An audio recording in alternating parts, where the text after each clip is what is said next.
KTL Radio presents The Conspiracy of Credit, featuring Corey Smith. If anybody caught this brother over on UGR TV, Brother Rich's channel, you already know, you know what I'm saying, that this brother is the truth.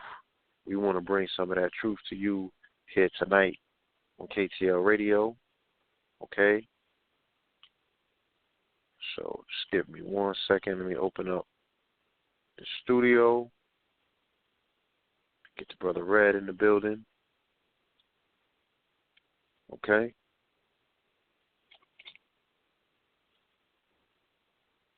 I hope everyone is in good health on this evening. I hope that your spirits are high. All right. Just give me 1 second. Get the studio together.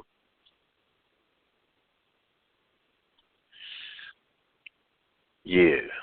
So with no further ado, family, caller from the 347-650. Peace. Peace to you and yours. Peace to you and yours. Brother Red Pill in the building, reporting live and direct. Yes, indeed. So glad to be here. Now, listen, it might get a little loud. I'm in transit. As a matter of fact, I'm going to put my phone on mute because I got a train about to pass. I know y'all don't want to hear that in your ear. But, yes, we're here. We are definitely in the building. How's everything with you? You good? And I'm excellent, brother. You know what I'm saying? I'm experiencing a level of peace that I can only recommend to the rest of the family. You know what I'm saying? Like, I don't really know how to package and present it outside of just, you know, telling you what it is. And you know, I'm still out here in the South. KTL is still in the ATL. I'm in the backyard right now, Atlanta, Honduras, you know, surrounded by nature. It's a beautiful thing. You know what I'm saying? I know that all my family in the South can relate, unless you're in the Bluff or something. You know what I'm saying? Unless you're in Saigon, you know. But, yeah, for the most part, just in a real peaceful state of being, man, just surrounded by wonderful people doing wonderful things. You know, the chat room is open, by the way, family. Yeah, we got a flyer promoting tonight's episode. I know so many people are used to us probably broadcasting at 10 p.m. And if you are here rocking with the best, you might want to share this on your social networks. Let the people know, tell a friend that, you know, we live and direct. Yeah, we're in the building. All right, signal is definitely up. All the way up. So, you know, yeah, the brother's line just got compromised. He'll be calling back shortly. But yeah, you know, family, share it on your FB. You could repost it on your IG, Snapchat it, you can go live, you can go FB live. You do what you do. Just let them know where you at. Let them know that we here. We rocking out. And you definitely want to tune in for tonight's episode and this powerful information contained within this broadcast. Yo, you there? Yes, sir. Yeah, but we got co-hosts as well. You know what I'm saying? We're not only in this thing by ourselves. We're actually joined by our KTL ambassadors. We got KTL South ambassadors. You feel me? So let me open up the line and bring in some of our ambassadors that's in the building with us. Caller from the 704-385, and this is KTL alumni. What's good? KTL in the building. Hey. Yes, indeed. No. What's going on, baby? Man, introduce yourself, man. Yo, this Tariq Vay, man. Destiny Grind in the building once again. Pleasure to be here. Long Long time. You know, it's been a long time. Shouldn't have left you. But we back. You know what I'm saying? We're out here. I was building with I was building with Tahuti 9. He's been making his rounds in the community. The brother did a segment on side of the TV called A Body. I mean, his spoken word segment was so retarded. But the God is pushing this movie. He's doing big things. Tahat 9. Indeed. Brother Tahat 9, the legend. Yeah, the Jamaican Spike Lee. Jamaican Spike Lee. Yes, indeed. Yo, is my bedroom on as well? Is that my bedroom on the 619? Yeah. Okay. Let me open his line. Call up from the 619-315. Peace to you and yours. Peace. Hotel Pool family already know. You done know. You done know. You done know. Yo, Red, I heard you big enough. I heard you big enough to Hut 9. Yeah, me and him was just building yesterday talking about all that, man. He's about to make some monumental moves. You already know, my G. That's my brother right there. Yeah, he's talking that movie talk. Matter of fact, we got to get back up a room on too from the last time I spoke with him on the phone with you guys. We had a link with him. So we got to get some stuff and put together. But, you know, that's not what this is about tonight still. But, you know, big up all the family out there. You done know. Yeah, this Jahudi Ali from Destiny Grind. You already know. You done know. Yeah, man. So, you know, we here. This is a monumental broadcast. You know, I'm sure that before we get into tonight's episode, you might want to get a foreword into why the necessity of having such a broadcast was important. Oh yeah, my man. Well, then on that, brother Tariq. Yeah, I mean, everybody done experienced that situation, man. When you trying to get on your feet, you might be trying to go get you an apartment or something. You might need you a whip or something. You might need to get around. You know what I'm saying? You might need that business loan. You might need to get in where you fit in, and you get that word everybody hate, man. Your application has been declined. Okay, they want to extend credit to you. You dead in the game out here, man. I remember there was a passage in the Bible say if you don't have that mark on your hand, you can't buy or trade. They're talking about that FICO, baby. If you ain't got your FICO right, baby, you dead out here. You know what I'm saying? That's just how it is, man. So when I came across, I was out there researching on how to improve my personal situation, man, and I came across the brother. I actually heard that Brother Rich interview, man. I was like, yo, this cat right here, I need to holler at this dude. You know what I'm saying? So I reached out to him, and I like, yo, my brothers need to hear this. You know what I'm saying? And I did that 1-2-1-2, made that connect, and we about to make magic, baby. You know what I'm saying? We gotta get out here and make it happen. Knowledge is power, baby. Time to go all the way up. All the way up. Now, indeed. There's a lot of conjoining and correlating conversations taking place right now. You know, we probably would have to have a whole episode set aside to do the news and to show how, the connectivity of this particular current news cycle. You feel me?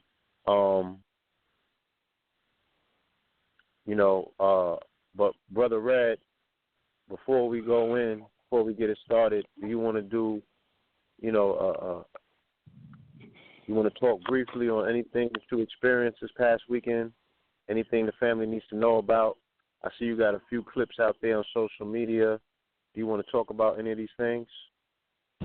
I'll get into it later.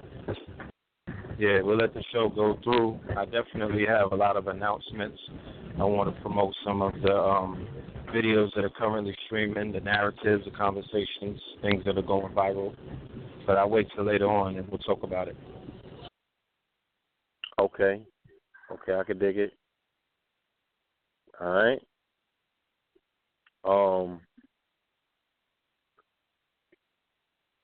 Yeah, let me see. If our guest is on for tonight, Brother Corey, if you're in the building, please press 1 on your phone and we'll get directly into the dialogue. If not, I would love to hear like at least 15 minutes of the Destiny Grinds family going in on a lot of the things that are taking place right now. You know what I'm saying? While we wait for our guests, I would definitely, you know. Well, I mean, yeah, the brother's in the building, but I will, speakly, or briefly, should I say, remind the family that here on Know the Ledge Radio, we have a annual routine during the beginning of the year where we do a reading for the year. You know what I'm saying? And we consult the I Ching, one of our ancient oracle systems. So these brothers have done this consecutively for about 3 years now. You know what I'm saying? And of course, you can go in the archive and pull up the show where we did a reading on this year's energies, and I think that everything is on point in regards to that particular prescription. You dig? Indeed. I'll leave it at that. But yeah, we'll definitely get a little bit more in depth. And we at the 6 month point, so we definitely should be revisiting the beginning of the year's show that we did, and touch on some things and put some things in perspective. You heard? But we'll save that for another time. Tonight, we are in the building for a specific reason, a specific purpose, and that is to hear about the conspiracy of credit, okay? So let me read the description, and we're going to get into tonight's show. Have you ever wondered why the credit bureaus want you to have bad credit, or why credit is for poor people? This show will shock you with answers. Conspiracy of Credit author Corey P. Smith explains why identity theft is nothing more than a new product created by the credit bureaus and banks to make money. He'll also break down the reason behind retail and grocery store loyalty cards, as well as the use of re-identification software. The speed of light money age is here, and never before has any book provided a blueprint for the future of credit and banking. Join us on Know the Ledge Radio as we shine light, conspiracy of credit. Family, bring your pad and your pen, because class definitely is in session. So with no further ado, we present to you caller from the 901-438. Peace, caller. How you doing, man? Thanks for. I want to thank you guys just for giving me the opportunity, to be on your show. As you know, I'm always excited when it comes time for me to talk about credit or to try to shed some light on what's going on with the banks, the credit bureaus, politics, and all of those different institutions that work together to keep poor people in bondage. So I appreciate you guys giving me the opportunity. Bro, it's an honor to have you on tonight's program. I heard so much about you, after you did your LeBron over there on Brother Rich's channel. You know what I'm saying? Yeah.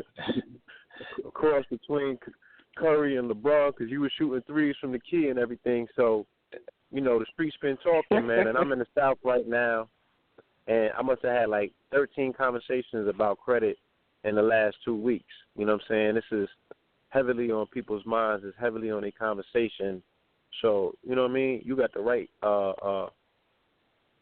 angle at the right time. So we definitely want to clear the way and let you do what it is that you do best, bro. Talk about credit. Yeah, that show with Brother Rich, man, it's been I guess a year and a half.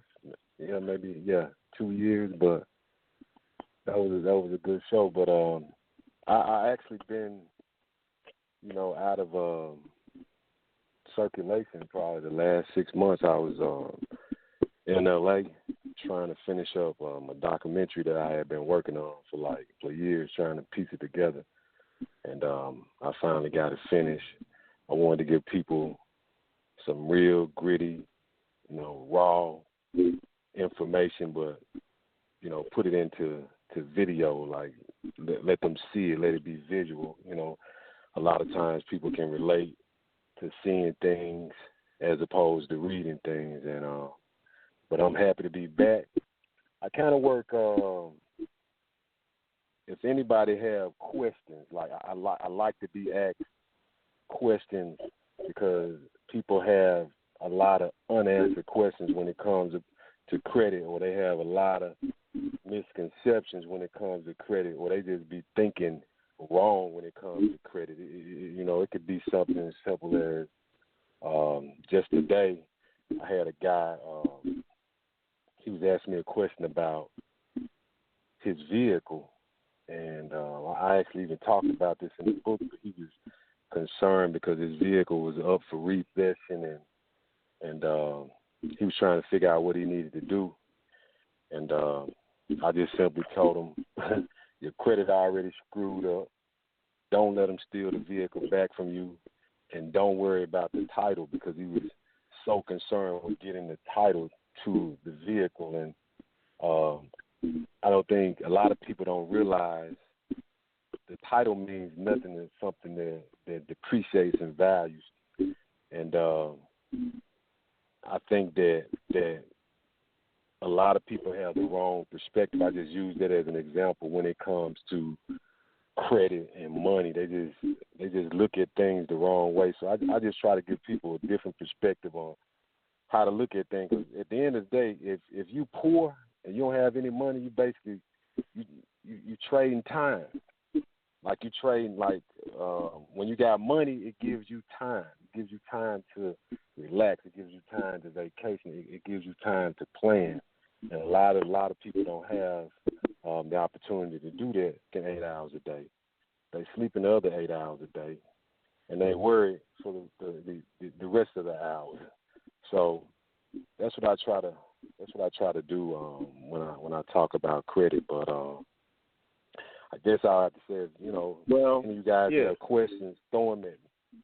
Yeah, we could definitely start off by asking you, what are the most common misconceptions about credit? That it's a good thing. And I know that might sound crazy.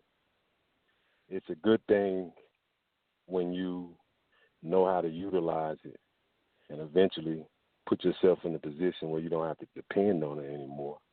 But for the most part, it's a bad thing. Credit was nothing more than the invention of debt. I mean, like I say, credit is for poor people. I always say that because when you have money, you really don't have to. It's not a concern. You can look bad on paper, but cash make you look good. So I think that's one of the biggest misconceptions. You got people that walk around and they might have good credit. And they might brag and say, I got a 700 credit score. I got a 730 credit score. But they don't even know what to do with it. And they're probably going to die with a good credit score and a good, a small retirement check. So that's one of the biggest misconceptions, in my opinion, is that it's a good thing, but it's really a bad thing. And I talk about credit, but my overall goal is to help people get an understanding on how to utilize it to the point where they don't have to depend on it. Leverage debt. I always talk about that, meaning you got to be able to get some assets. If you get a credit card that got an $8,000 limit on it, a $5,000 limit, hey, you can. We buying houses in Detroit, Flint. We swiping the card, the credit card, as opposed to taking the card and I'm gonna take a trip to LA. I'm gonna buy me some gear. I'm gonna blow it on something that I can't utilize later on. But if you take a credit card and you gain an asset with it, now you have leveraged the debt. Now it's going to work for you later on. Now you can service the debt that you created on the credit card. And eventually, you do that enough times, you can remove yourself from that debt. Like, I mean, credit is my thing, but I don't depend on it. I don't even have to use it at this point in the game.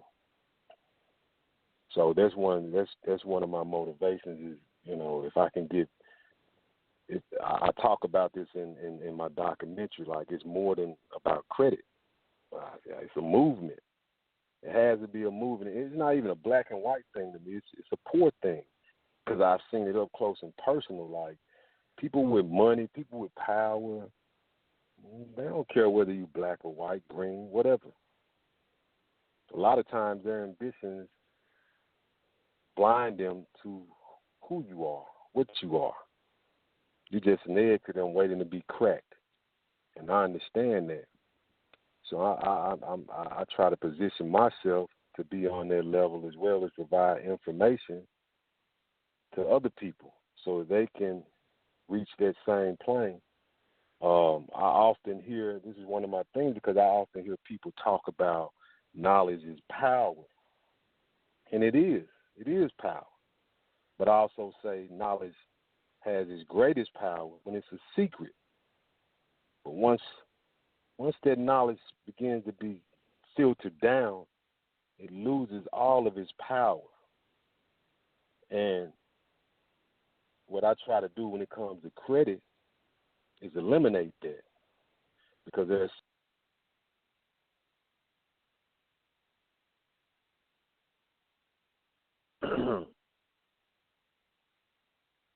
Brother Corey, you still there?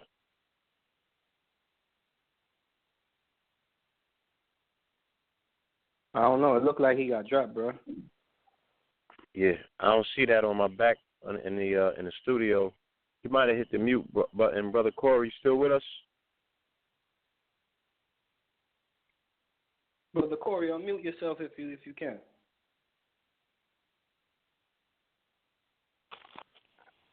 Yeah, let me text. Okay. Yeah, family, give us a second. Let the brother call back in. Yeah,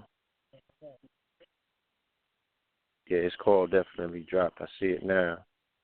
Yeah, that's the adjustment bureau trying to work, but it's all good. We still in it. You're done. Yeah, the brother will be back shortly. With no further ado, caller from the 901. Peace, family, you back. Yeah, I don't know what happened. I was on the line, but I guess you guys, you still couldn't hear me. But anyway, I was just basically talking about, just creating a movement to, eliminate the filtering down of knowledge where it's not useful anymore. I don't know how much you guys, where I was cut off at, but yeah, that's about where you got cut off. Can you do this for the family? Can you give them a brief history of credit? Because a lot of people have a misconception in regards to, they probably think credit was around since Abraham Lincoln and some shit. Like, can you tell them when exactly did the United States, when did they implement this aspect of credit and why? I mean, really, they kind of snuck it in on us. And you got to understand, man, credit derives really from banking. And you got to understand that the banking system was created by the Europeans. So the system of credit was around long before it even reached the shores of the United States. Whether you want to look at it and you want to relate it to slavery or whatever, I mean, there was a credit system in place then, but it really began to take effect like after World War II, going in over into the 50s and 60s, where you had these small hardware stores that, or as we might say, the mom and pop stores that extended credit, but they kept a ledger, because then the neighborhoods and the families were people knew each other. So, credit was it was taking form then. But what happened, you had the insurance companies as well as the banks, because to me the insurance companies are banks. Like anything, they saw the profit in that they saw the profit in people. They saw the profit in the worker bees or the working class people and how people would pay on top of being charged these interest rates. And that's when you had, as I said, all of this kind of began with the Europeans. You have Experian, which is one of the, if not, it's probably the largest. It's based in the UK. So you had Experian, and then you had Equifax and TransUnion. They began to take form in the beginning, only meant to be record keepers, and that turned into a business where they began to charge fees, and the banks became their customers. The credit card companies became their customers. The small retail stores, or as we say, if you want to call them mom and pop stores, became customers to them, not the worker bees, if that makes sense. So it began to take form then, if that answers your question. Because that's a broad question, but I was trying to answer it the best. Yes, indeed. I appreciate that piece of history. So just like the lottery, we're saying that credit was something that first developed amongst, the neighborhoods, the community. You know what I'm saying? Something that as a community we did for ourselves, and then once the banking got a hold of it, they expanded it into something else, something more expensive. Oh yeah. I mean, it's almost like when one of the things I talk about how the identity theft products have it's basically like how they have taken form. And everybody's making money off identity theft, and a lot of people don't know when identity theft, that product was first presented up, banks were against it. They didn't want it because people were able to freeze their own credit or stop the banks from being able to pull it with like consumer statements as well. That was going to cause them to lose money. So what they did, it was like, man, instead of us losing money, we could really turn this into a product. Sure enough, people's identity is stolen sometimes, but not to the level that they try to make you fear that all these millions and millions of people their credit is being stolen every day, and you got to pay. If you pay $14.99 a month, we'll protect your credit. And like with LifeLock, we have up to $1 million in insurance to restore your credit. Man, if you believe that crap, you sleeping. Why would they even spend $1 million because you was the victim of identity theft and you paying them $14.99 a month or whatever they charge, or something that you can do for free? But the banks, they were against it at first. And I mean, you can even do the research on it. I always tell people anything that I talk about, you can do your own research on it. So they turned it into a product. That's all it is. You got people paying for identity theft products for what? To protect it yourself. So I say it's a business, so they always looking for the opportunity to make money. And people so blind, like, man, with the conscious, cause you understand vibrations. Like, it's almost like if I put you in this downtrodden neighborhood, then I'm essentially controlling your level of vibration, because you are going to feel a whole lot different if you go into this messed up neighborhood, this poverty-stricken neighborhood, as opposed to you going to a neighborhood where you driving through some gates, where you live in this, this upscale neighborhood with no gates. Your vibration level is going to be different. But all of this control through credit, and for poor people is money, because we know money is energy. If that makes sense to you guys. See, when I look at credit, I look at all of that. I look at how it affects me all the way around and how it affects people. That's how people are controlled. That's how poor people are controlled. Because you can't do nothing if you have no money and your credit jacked up. You can't buy a car. You can't buy a house. You barely can provide. So I'm gonna make you a slave, so to speak. You're gonna be my slave. You're gonna work, and I'm gonna pay you just enough to get by. And you're gonna be mad. And you're gonna go home upset, depressed. So I'm trying to alleviate all that. I'm trying to give people the tools to fight back. Indeed. So, in essence, because you said this whole aspect that we're talking about, money, you know what I mean? And normally people have always associated money with something tangible, something that they can see. We know the definition of money deals with coinage and a particular weight, you know what I'm saying? There's a designation that actually explains what money is. How deceptive is credit then if it's created out of thin air? Most people never see it, you know what I'm saying? It's something that's computerized. It's a blip on the screen, or, it's a number or what have you, but it's not something that people can tangibly get to. So do you please see that as a benefit to society? Is that something that we can definitely describe as a matrix, that people are living their lives in accordance with something that they can't tangibly touch, see, or smell?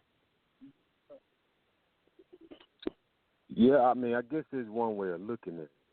And I guess it goes back to, they put it out there, but how can I flip it on them?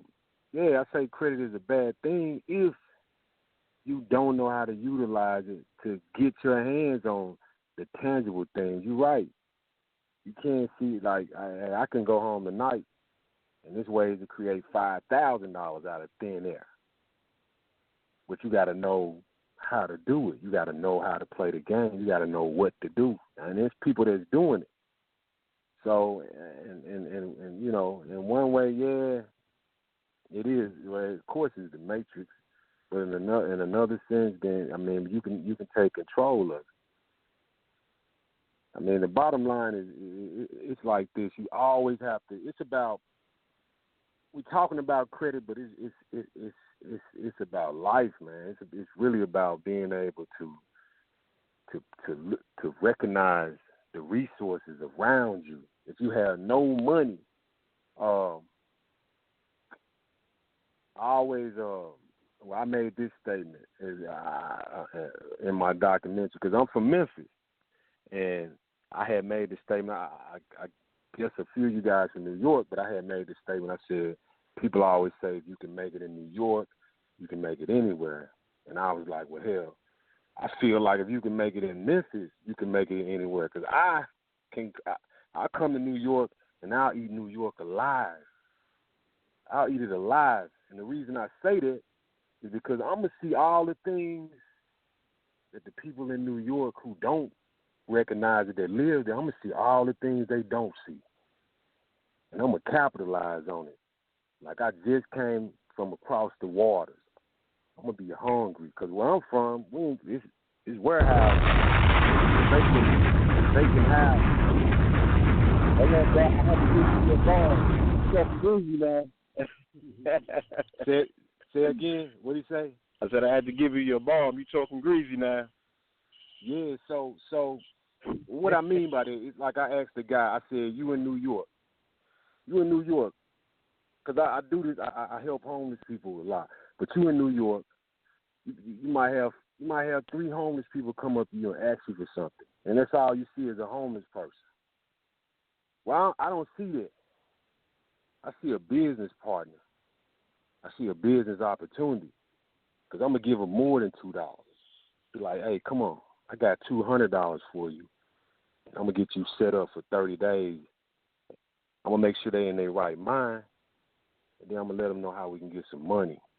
Like I was watching this movie. Now You See Me. I went to see this movie with my wife and my daughter, talking about the tarot card, the fool. They was like, you're not the fool if you draw that card. The fool is really a clean slate, which means you can be anything that you want to be. And that's kind of how, when I talk about a homeless person or somebody that they are green to credit, they like a newborn baby. So I was telling him, for me, I could come to New York right now and find 10 homeless people in 90 days. Yeah, we're going to be rocking in 90 days because I know what to do with them. And that's all I was trying to explain to him. I'm going to see, but that goes for everybody. You got to see the resources around. You got to, when you talk about the matrix, you got to see it. I asked a friend of mine from Nigeria, I was like, man, Nigerians, y'all known for getting money. Why is that? Well, he said, well, you got to go to Nigeria.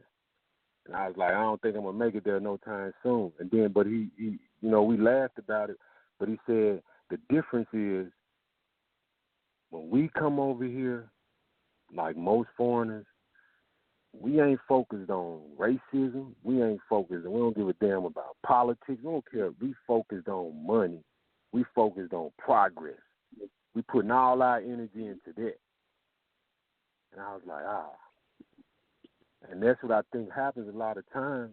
People distracted. Man, credit, the reason why I'm so passionate about it, it's powerful if you know how to utilize it, but it's a demon if you don't. It's a demon if you don't, but if you do, man, it can turn you into a king, or it can turn you into a slave. You choose. And that's how people have to look at it. And I'm going to give you the real information. I know how to play the game.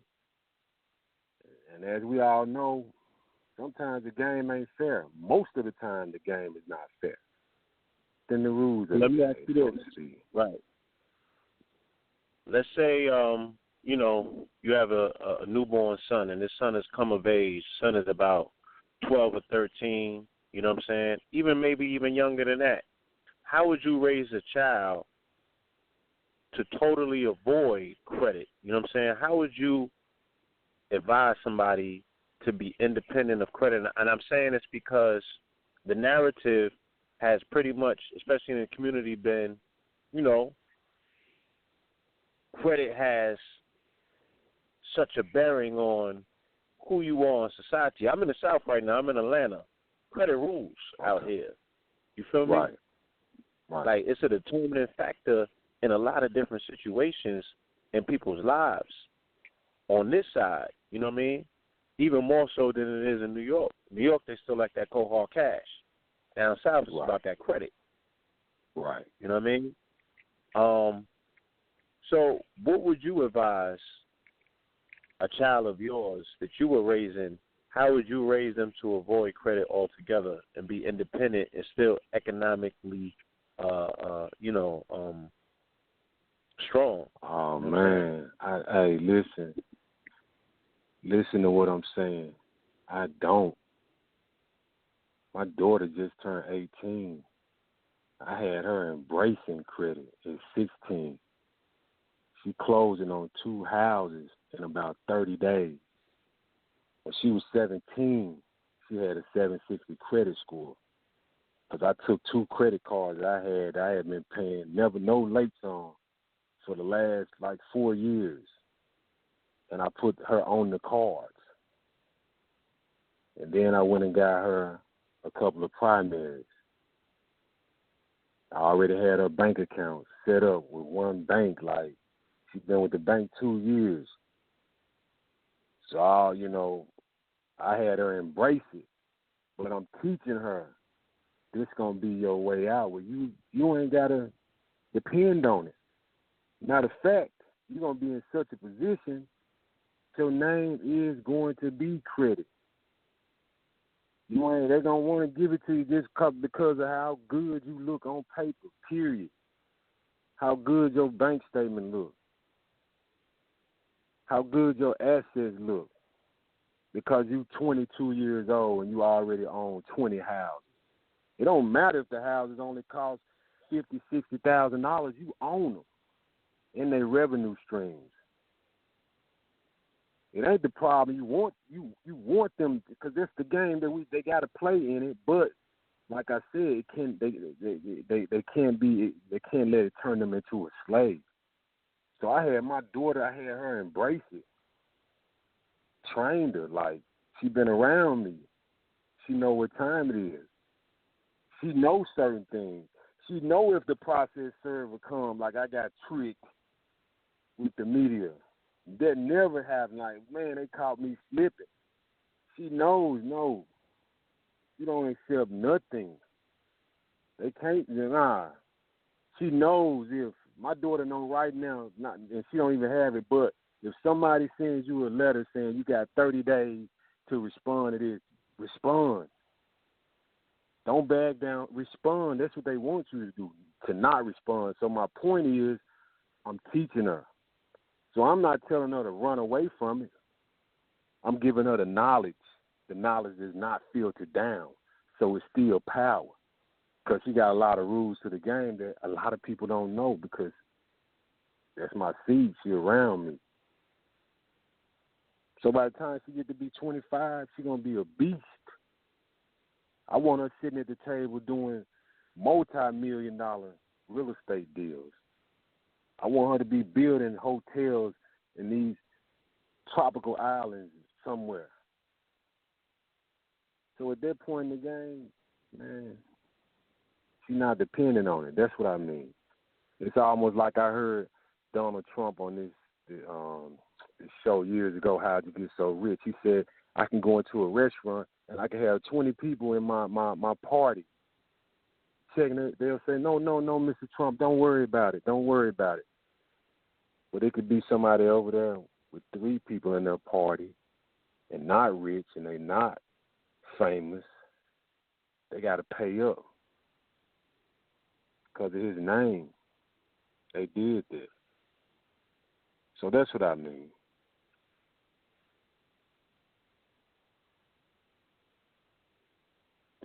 Indeed. You know, what also is very much of a trend here in the South is identity fraud. You know, people that are misappropriating credit in a way in which they are acquiring a lot of things. And to me, this seems to be fueling the economy when I look at the game. You know what I'm saying? Because the way that it's being done, at the volume that's being done, at the the lack of oversight and everything. Do you think, when we talk about the conspiracy of credit, do you think that this is definitely a large part of the conspiracy? Is this being actually advocated by the banks? Man, listen. Hey, some of them banks invite fraud. They want fraud. Trust me, they do. It might sound crazy, they do. So, when you talk about identity fraud fueling some parts of the economy, man, it's a whole hell of a lot bigger crime taking place with offices that you don't know about. Like, hey, I'm a working man. An example, I'm a working man. If I can't get a bank account, I got my bank account. I've been with this bank 5 years. You take my money, my direct deposit checks, and while I'm sleeping at night, you trade with my money on the stock market overseas. But I can't even come to you to get a loan because of my credit. That ain't fair. But you get mad at me, or you get mad at other people in my community They can't figure it out because you done tricked them so much. Now they playing this other game, like the younger generation, the younger females, the younger males, where they dabbing in identity fraud because they don't know. They don't know. So I mean, it's like a two-edged sword if that makes sense. But I mean, I think everybody plays a part in that. And I guess I could ask a question, like, even when you talk about, on what level are you talking about identity fraud? On what level? Let me ask that question. Like, on what level? Like, what do you explain it to me a little bit more?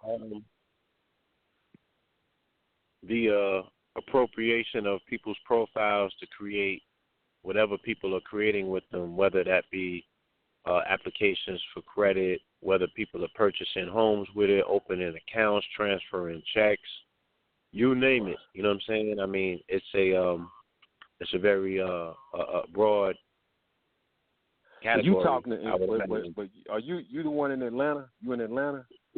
Yes, sir. Well, you in the fraud capital. It might be taking. Yeah, of course, it's taking place more there. It's taking place in Memphis too. You know, a lot of Atlanta got more African American millionaires than any other city, but they also got they got a lot of poor people there. They got a lot of homeless people there. People, I guess my answer to that, man, people trying to survive. They're trying to survive. Hey, you got kids? I'm asking, do you have kids? Oh, children? I don't. Yeah. My brother do, though. You don't? Okay. So I do. All right. So if a man truly loves his kids, his children, and he see them starving, it ain't nothing you can do stop him from feeding them. Nothing. So you got to look at a lot of people that's in their predicament. You know, we can say, they don't have to do that. They can, man. A lot of people, they jacked up. They don't know no other way. And when they try to play, you know, I'm not making excuses for them, but I'm also not making excuses for the other side either. What you gonna do? I just know what I can do. I know the part that I could play. I could tell you what to do to take stuff off your credit that you might not never heard of or ever tried. Because that was me. I was in that predicament. I was in an apartment with no money. I always do this is what got me started. Sleeping on the floor with my wife and my daughter with no money, with the lights out, because I'm trying to work a job. And I'm going to do all the right things they said do. I'm going to go to college. I'm going to get a degree. Man, it might work for some, but it don't work for many. So I know that feeling. I got to fix my name. I did it that way. But I know a lot of other tricks that, I could play too. But I'm trying to survive. But, a lot of people they're in more desperate situations than that. So I'm going to tell you how to get a bankruptcy off. I'm going to tell you how to get a tax lien off. And it's not going to be like some of the BS that you hear, the credit experts, all these people out here. Man, I don't know what the hell they talking about. I'm in the trenches. I've been in the trenches. I've been in the face I had somebody make a comment, your story not true. Man, my story true. Anybody who know Corey Smith that know me, they know the feds came to see me. They know the Secret Service came to see me. Because them same people came to interview a few of them. So, I mean, I'm giving you information, certain information they really don't want you to have. But they got these people out here. Yeah. Would you say that was from freeing slaves? Yeah, of course. Of course. Couldn't be nothing else. Yeah, why is it always a problem? It's not a problem as long as poor people don't know about it. It's not a problem as long as you stay in your lane and don't do certain things. But it's a problem when you figure out how to take a bankruptcy off the legal way, when you figure out how to take a tax lien off the legal way. Even when I talk about affidavits, it's not a magic letter. All I'm telling people to do is write down whatever it is you're trying to accomplish and get it notarized. A notary is the officer of the state. Get it notarized. Send it in to the credit bureaus. They have to respond. If they don't provide you proof of what you're asking them to validate or what you're asking them to remove, then you take them to court. And you don't be afraid, and you don't have to have money to do that. And I repeat, you do not have to have money to sue the credit bureaus. It's in the Fair Credit Reporting Act. Any consumer attorney will tell you that. It's on them. The burden of proof is on them. And they can't prove nothing because they are record keepers. And believe it or not, the privacy laws help us. Because now I can tell Capital One, hey, don't share my information with nobody. I can tell Bank of America, don't share my information with nobody. So if I'm telling them that on one end, and I got Equifax, I'm asking them, prove this. Prove I owe Capital One. Prove it. You can't. Because you can't even get the necessary paperwork that you need. And I don't mean just them validating through some computer system, Oscar saying, yes, it belongs to them. Nah.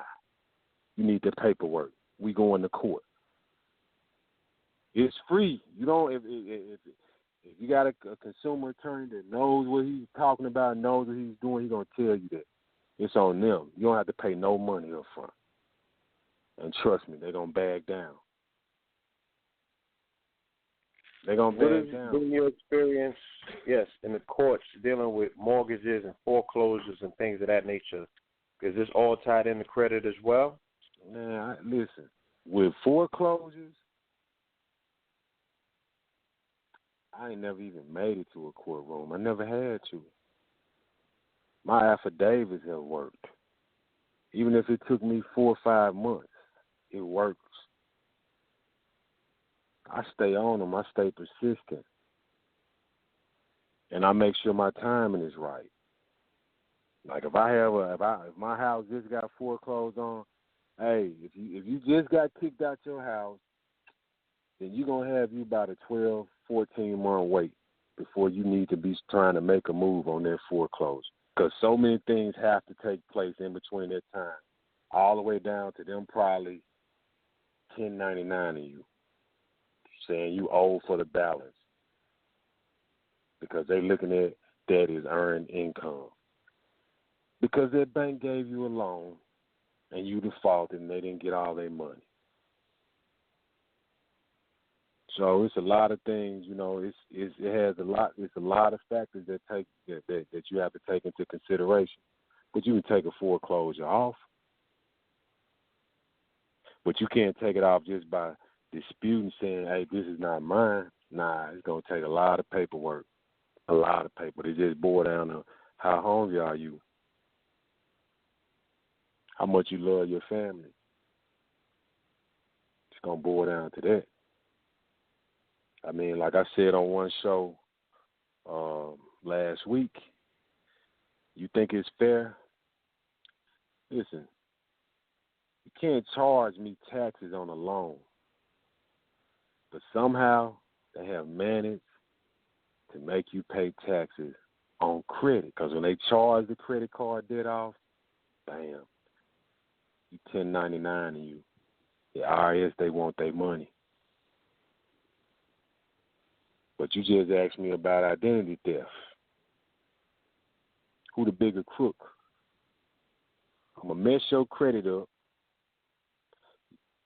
and I'm going to make you pay me some more money, and I'm putting you in a position where you can't get no more money. So who the bigger crook? But they doing it. They doing it.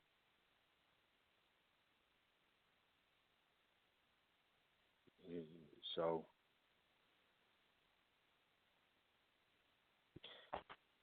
There are a large population of people. Go ahead. I know. Please continue. No, I was just saying, like, they don't want me. Hey, it's a big remedy. You can change your name, keep your same social, and start your credit off. But it go back to when I talk about these zip codes, these geographic codes. Something as simple as that. That's the reason why when anybody who's had their name changed, sometimes the judge will ask you, are you running from creditors?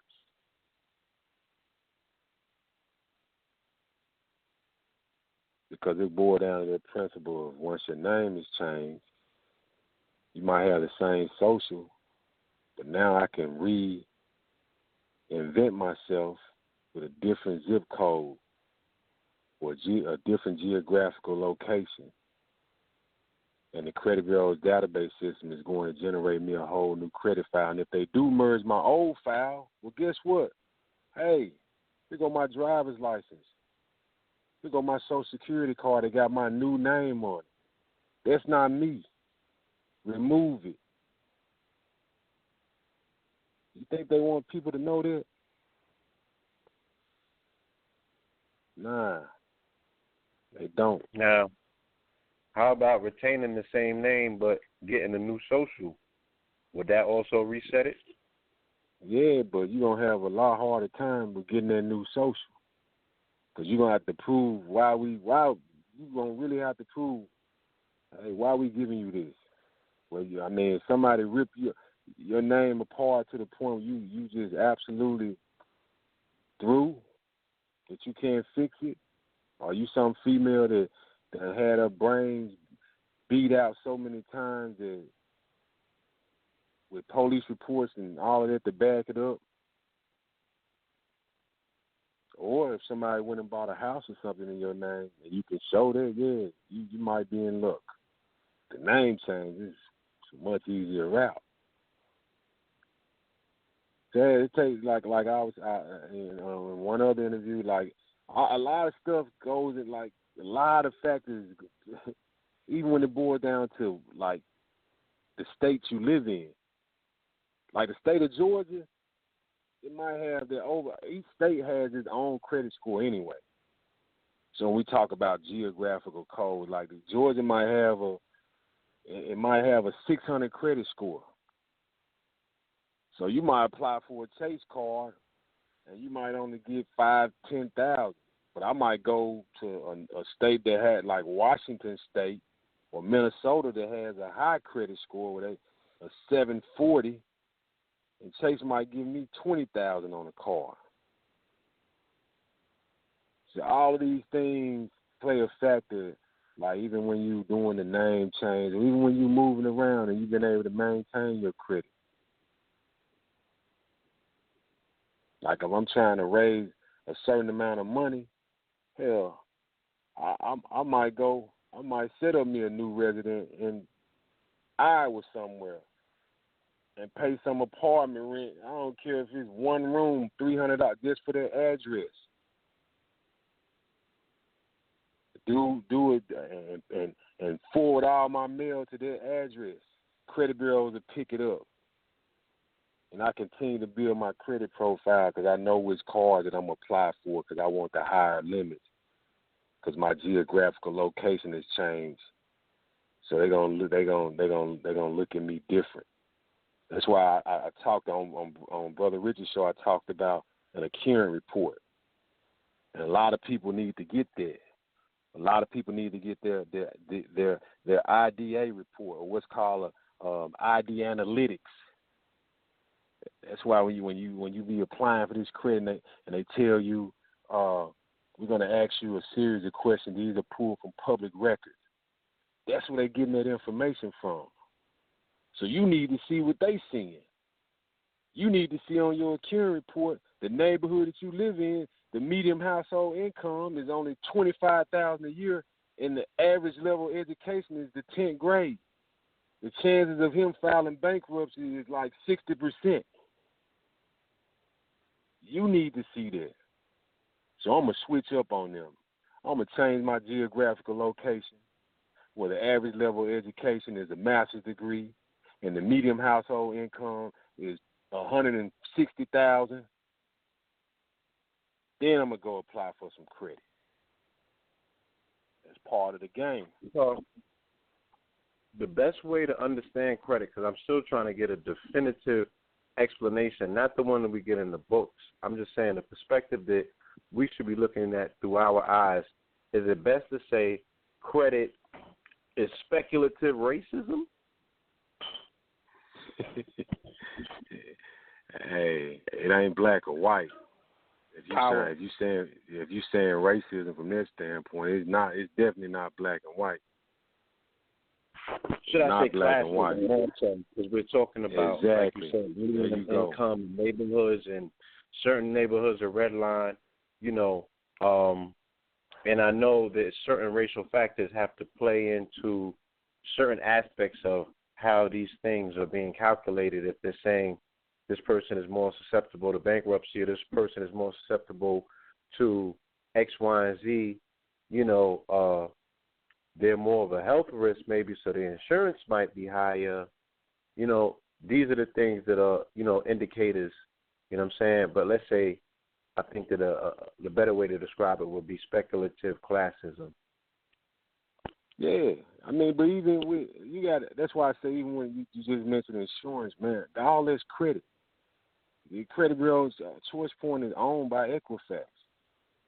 Insurance companies, they owned by that. Like, you do the research, the credit bureaus own them, so they see so much that you don't see. But yeah, that's a better way of defining it. Like I told you, I it's a poor thing to me. Like, I don't look at it as a black or white thing. So, I mean, it's a big game, man. It truly is a big game. And right now, they got people so focused on, like somebody asked me, what do you think about Donald Trump? I don't give a damn. Entertainment. He's the entertainment. Right. By the time we figure out what's going on, they have already got whatever their agenda was, it's done. Yeah. You focused on the election. You focused on all this. They gone in the other direction. And when it hits you, you ain't going to know where it hit you. Indeed. So for somebody that might be listening to this program that might be saddled with $100,000 in debt, you know what I'm saying, either from student loan or just whatever choices they made, what would be a step-by-step process that one would go through to get that weight up off of them, get that monkey off their back?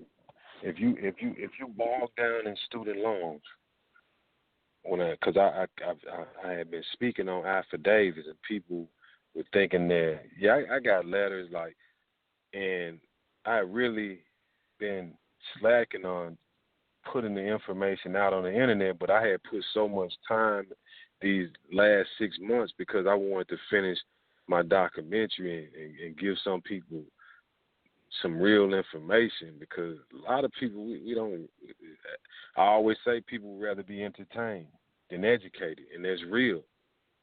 So it works better for me to give them something visual. So I had put a lot of time into it. So when I talked about affidavits, like I said, they were thinking that I had like these magical letters, when all it was me creating my letters, stating what I wanted done, wanting these people to verify, wanting them to validate, but I was getting it notarized.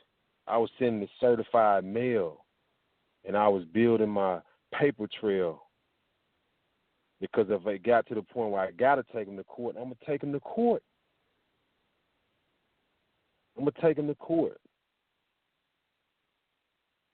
and I'm going to win, but it's not going to make it to court.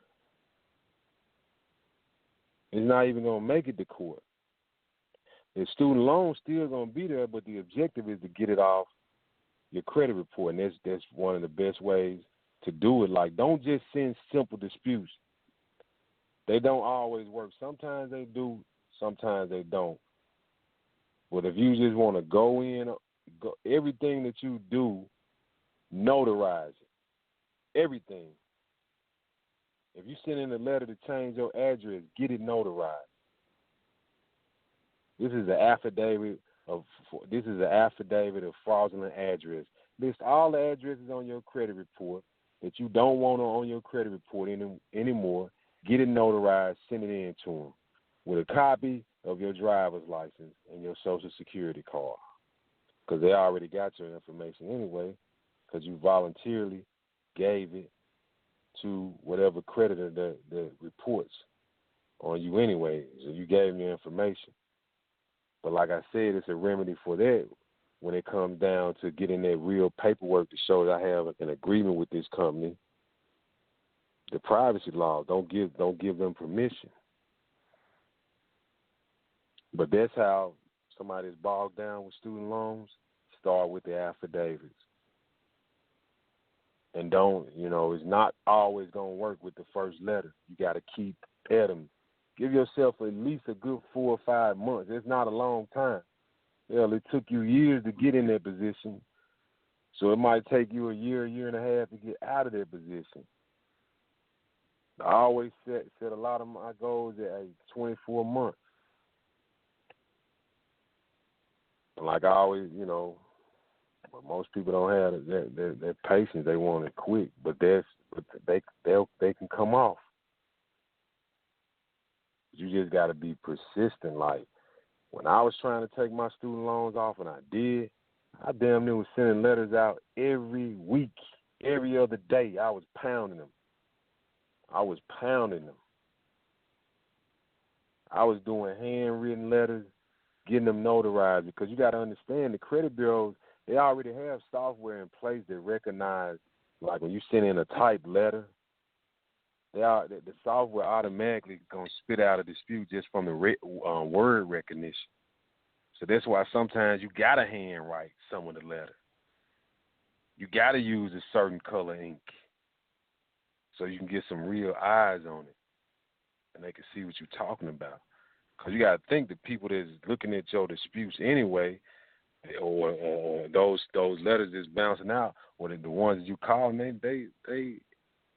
probably sitting there making $9, $10 an hour.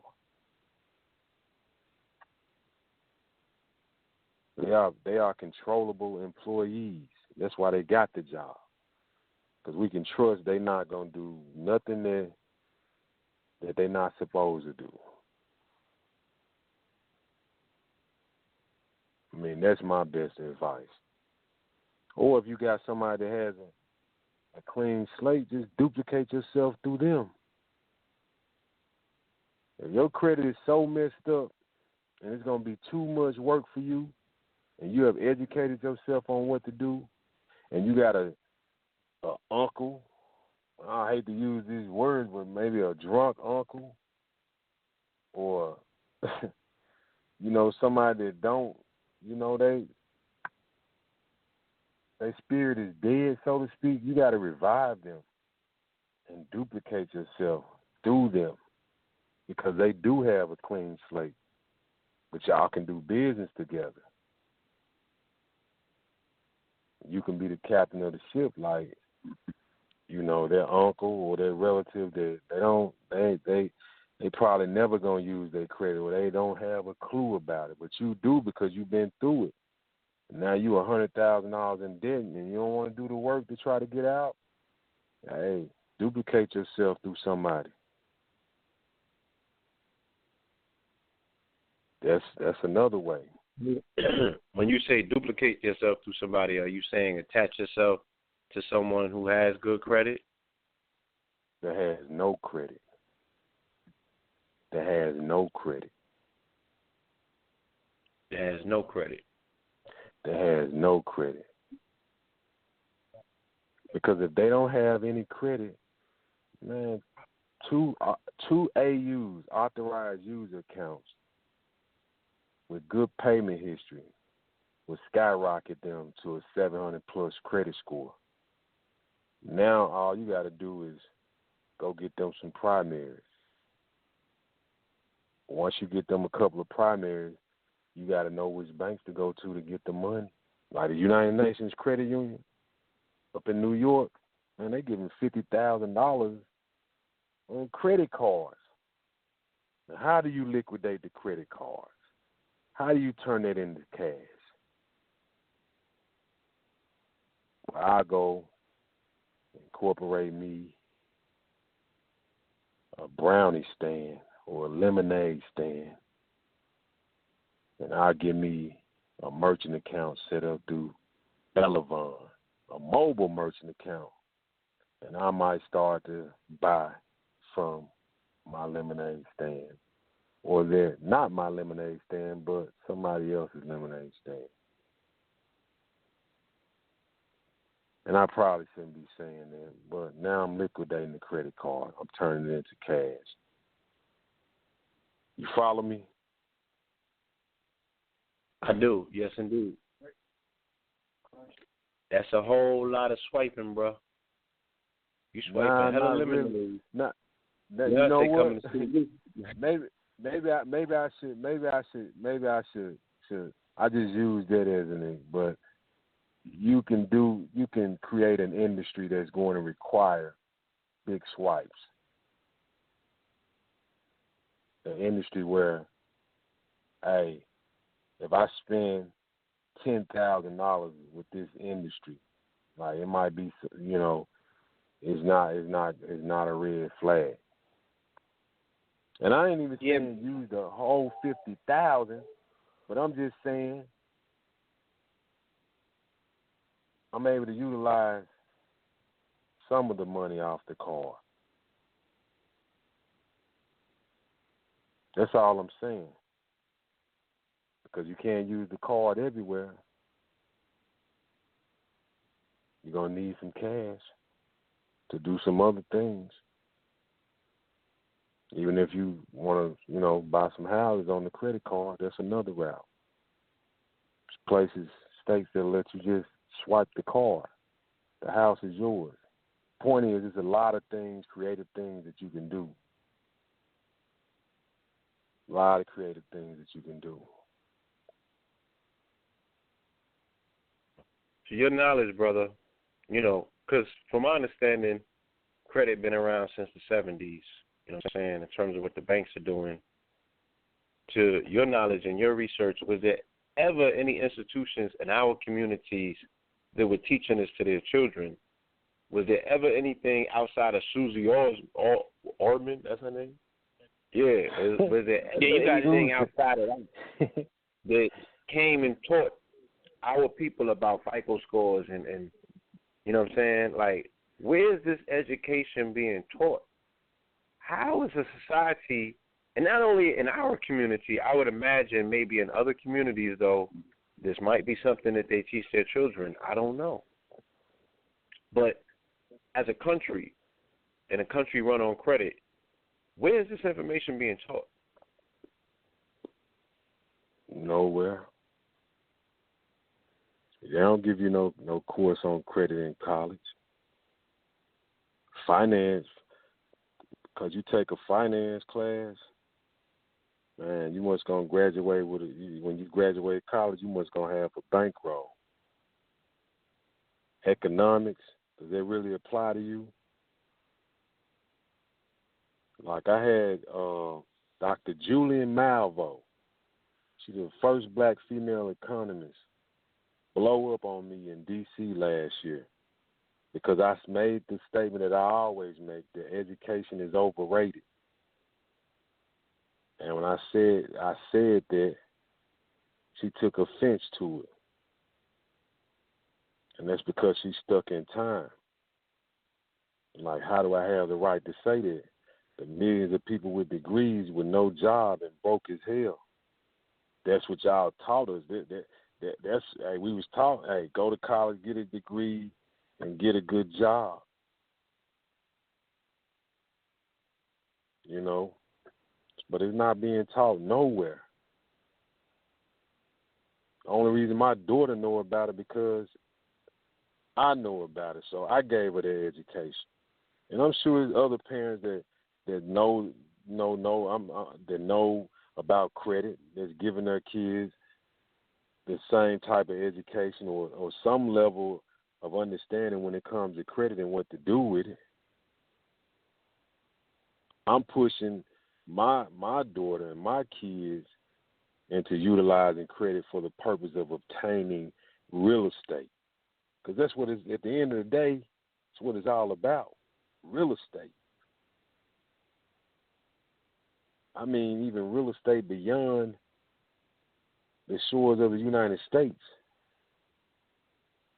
I'm even talking about, when we're talking about utilizing credit, like I got lines of credit from HSBC overseas. I got a line of credit from them. So, but then college didn't teach me that. To me, college just teaches you how to be a robot. Repetition. Preparing you to go get that job. Then you look up and it's time to retire. And you can barely pay your mortgage or your light bill because your retirement check is not where it's supposed to be. And all the time that you was working, the cost of living was constantly going up. But they weren't calculating, they weren't factoring in your retirement check with that. So you messed up. But it's too late because all that youthful energy is gone.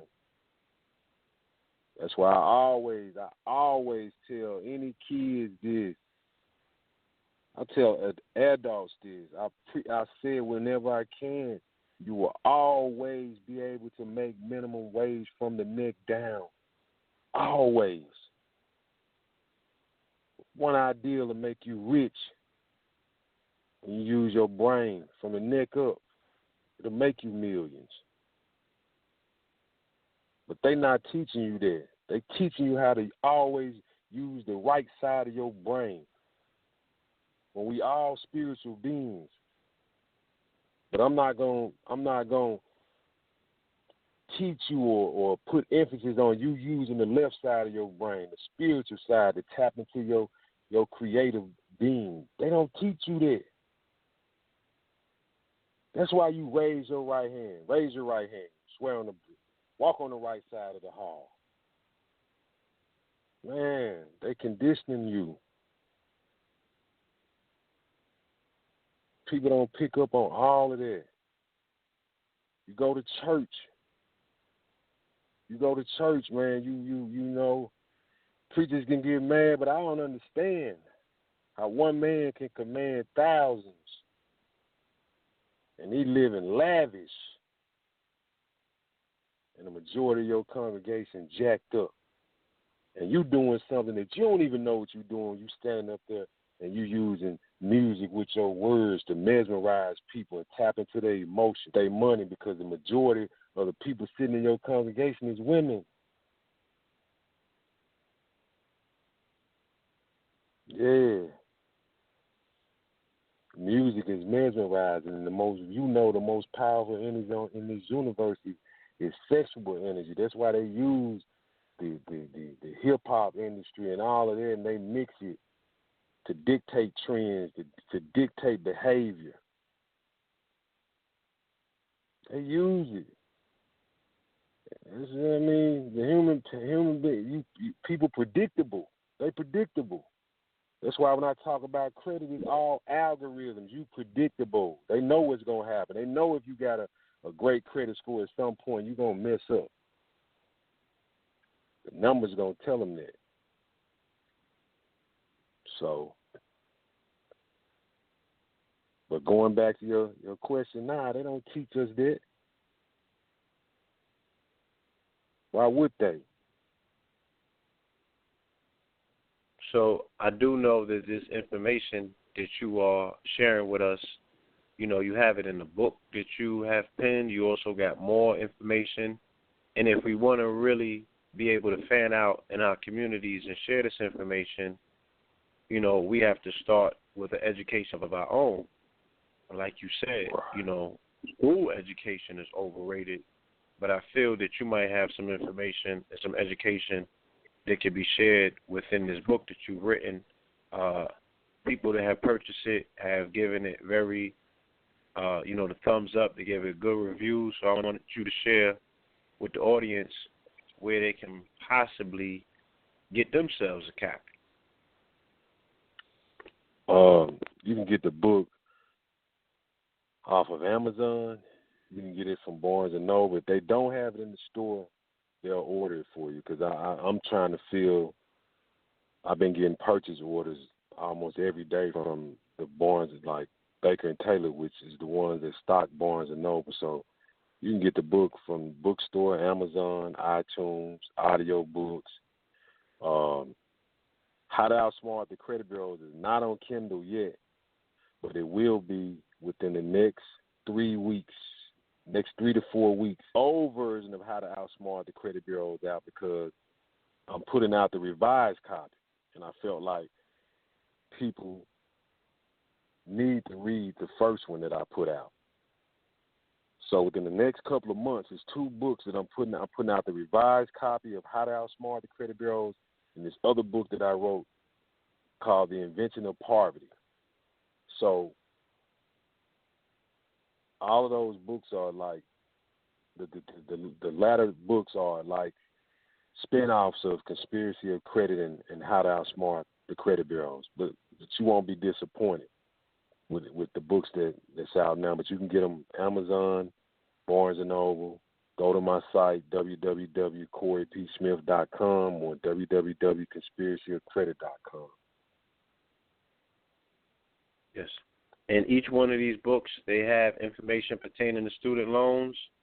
Is that a separate book? Are you thinking about doing something that's entirely focusing on that? Conspiracy of Credit talks about the student loans, and I put an example in there of what I use to take mine out. But the How to Outsmart the Credit Bureau, the revised copy that I had been, I should have been put it out, but I just wanted it to be right with like information that people could really use. It has like the exact letters and all the exact affidavits and everything that I use. A lot of the exact steps. People will be able to use those as a blueprint, so to speak. But like I said before, I mean, they don't even, I'm telling you, like, it's just a matter of writing down what you want to do, getting it notarized, turning it into an affidavit. Don't do so much online, because you eliminate, when you do stuff online, you have no paper trail. And you cripple yourself from using some of like the laws. So try to use the U.S. Postal Service as much as possible. But the 2 books that's out now, I don't think you would be disappointed. I don't think anybody would be disappointed. I mean, I know I put the books out, but I mean, from the feedback I've gotten, most people pretty happy with the information. No doubt. Brother Jehudi, you online?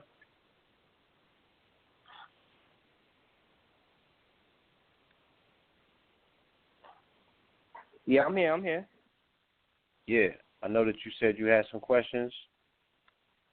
No, I had a couple callers that was wanting a question. Hold on, let me see if you could get them on the line real quick. Okay. Yeah, I'm more than certain that we have people in the listening audience that have questions. We are going to be going to the phones very soon, so now would be the time to press 1 on your phones. You have any questions, comments, or concerns? All right, family?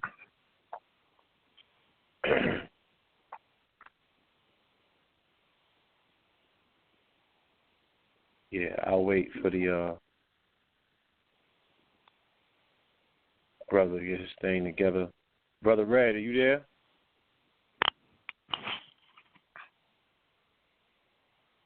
Yes, I'm here.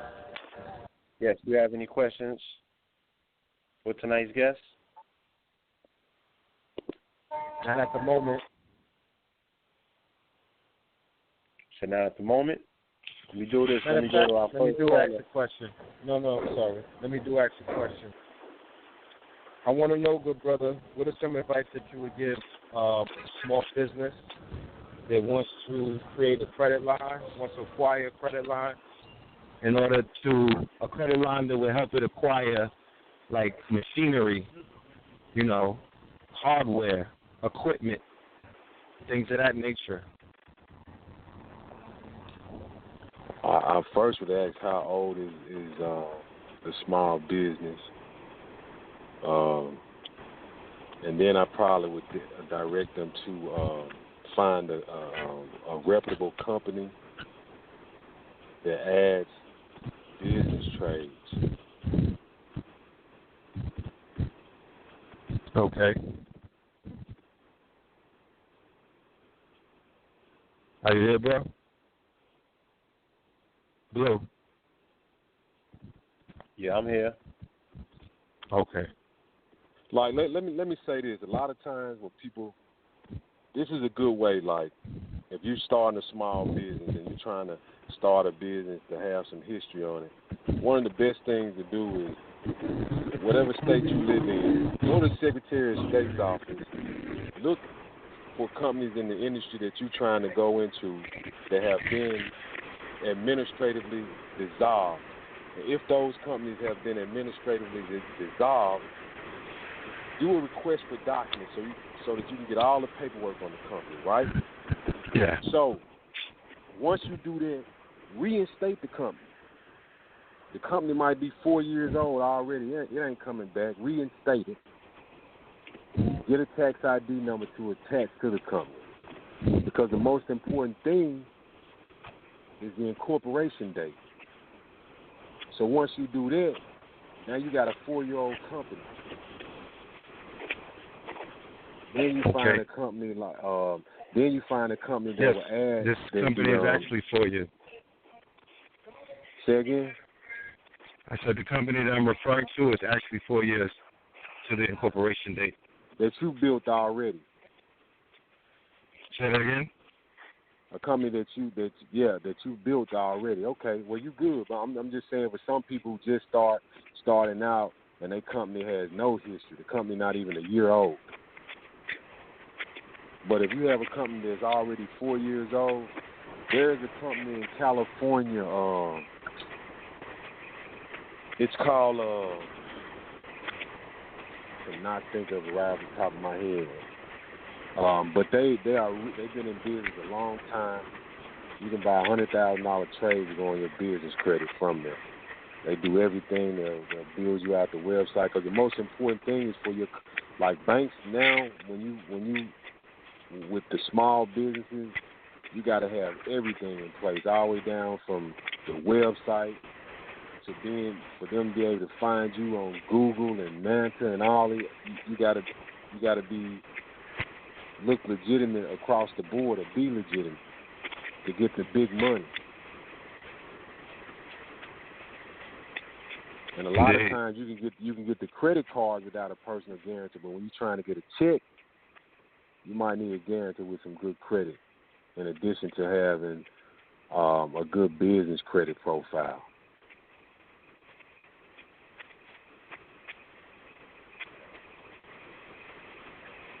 Indeed. Yeah. Absolutely. Yeah, it's Tariq, man. It's Tariq. I'm back in the building, man.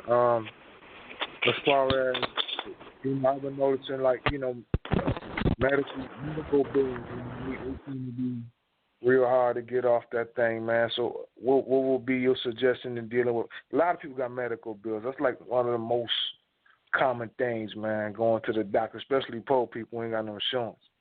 You know what I'm saying? That can really hamper people, man. So how would you, you know what I'm saying, what kind of advice should you give for people dealing with those issues? Yeah, they the main ones that I say use the affidavit on. Like, ask when you requesting information and documentation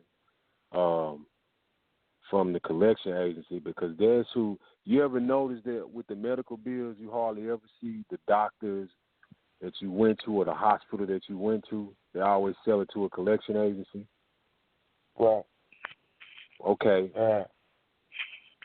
They are the main ones that you want when you are corresponding with them, to have all your information notarized. Send it certified mail, because I'm 100% positive when it come down to it, if they don't comply, take them to court. I know it might sound drastic. Take them to court. The medical bills will come off because they're selling them to collection agencies. If you look on your credit report right now, if you got a medical bill, I bet it ain't the hospital. In the beginning, the hospital might send you the bill saying you owe us this, but pretty soon they gonna sell it to a collection agency. And they easy to beat. Right. I'm sure. And people have to start utilizing, when you're dealing with these collection agencies. Like I always tell people, you have to utilize the Better Business Bureau. You have to utilize consumer affairs within your state or the Attorney General's office. You have to utilize the Consumer Financial Protection Bureau. You have to utilize them and file your complaints, in addition to you sending these affidavits or these disputes to the collection agencies. Like when I talk about a general affidavit of denial, all I'm doing is just a little, in the book Conspiracy of Credit, there's a little small picture of mine. It wasn't that I was even denying the debt, nor was I saying it was mine. I was just simply asking them for proof. But I had it notarized. And then I showed another letter from them, because they couldn't do that. They sent me what's called a affidavit of destroyed instrument. That's what they sent me, because they couldn't provide the paperwork to me. So even with those two things, if I chose to take them to court, I'm going to win. But I didn't have to do that, because they recognized that they know what I was doing. Somebody knew what I was doing. What's that court process like, though, man? What's that process of taking them to court? How that work? They're going to settle. They're going to settle before you get to the courtroom. They're going to settle. So basically, you just tell them, look, I'm about to take you to court. You know what I'm saying? You get the letter. You're not going to have to do that. What you do, when you get your attorney going to handle all of that. You got to look for like a consumer attorney. Like, and there's a consumer attorney in Michigan. I can't think of his name, but he's easy to find. If you can Google him, he'll pop up. This is all he does. You're not gonna have to do nothing. You're gonna file the paperwork from that point. He's gonna ask you for all your documentation that you sent.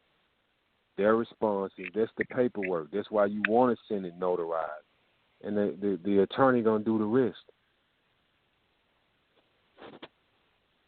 And you said it's better to have them handwritten, right? Yeah, sometimes it's better to have them handwritten. It depends on the creditor or the collection agency that you're dealing with. That will determine like your angle. So it's like it's almost like a fight. You know, you fighting somebody, you don't prepare the same way for each person that you fighting, because it's a different fight. So another thing I want to ask you, man. Thing I want to ask you also this credit thing, man. Like having a game on how to use that credit. You definitely mentioned that. So would you recommend for people even get started and go in that direction, that they have a plan, that they have some type of get some type of financial education on how to work debt properly, because it's like it may be like handing a loaded weapon to a baby. You know what I mean? Shooting itself in the dome. You know what I mean? Hey, you know what? I would like to think if you already put yourself in a predicament and you find a way out and you shoot yourself in the foot, then you deserve to limp for the rest of your life if you go do that. But as far as, you know, like with my daughter, she has to go and get her real estate license. She has to go through a 3-week certified financial planning course. She has to. Not that she's even gonna sell real estate, but she got the other part. She got a pretty good understanding of credit. But I needed to, you know, for her to be armed with those things so she can understand. It's like connecting the dots. So, but for somebody like this, you know, learn about real estate. And I just keep stressing that, man. People have bought NBA teams, as we know, but they started out with real estate. That's why hedge funds, when the housing market crashed, which they knew, man, these hedge funds was ready to gobble everything up and turn owners into renters. Man, that was by design. And you won't make me believe anything other than that. Even the way you buy a house now is different. We calculating your student loans as debt. You got to have mortgage insurance that's going to increase your house note. You know, so a lot of stuff by design. But as far as people educating themselves before they get to a point where they're able to utilize the credit, I just say it's the real estate game. Learn about wholesale real estate. Learn about buying foreclosures. Learn about buying tax deed properties. Find out what the best states they like. I wouldn't buy no residential properties in New York because I ain't gonna get the kind of money that I'm looking for. But I'm gonna buy in Oklahoma City. I'm gonna buy in Detroit. I'm gonna buy in Memphis. I'm gonna buy in Atlanta. I'm gonna buy in Mississippi.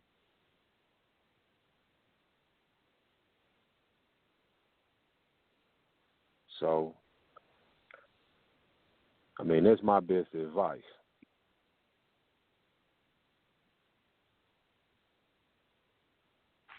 All right, brother, I'm going to go to the first caller that we have on the line. This will be caller from 704-347. 704-347. Peace, welcome to Know the Ledge. Peace. This is Brother Tahat 9. I've been listening to you, brothers, and some powerful information you guys sharing on the line here, man. Bless up. Hotep.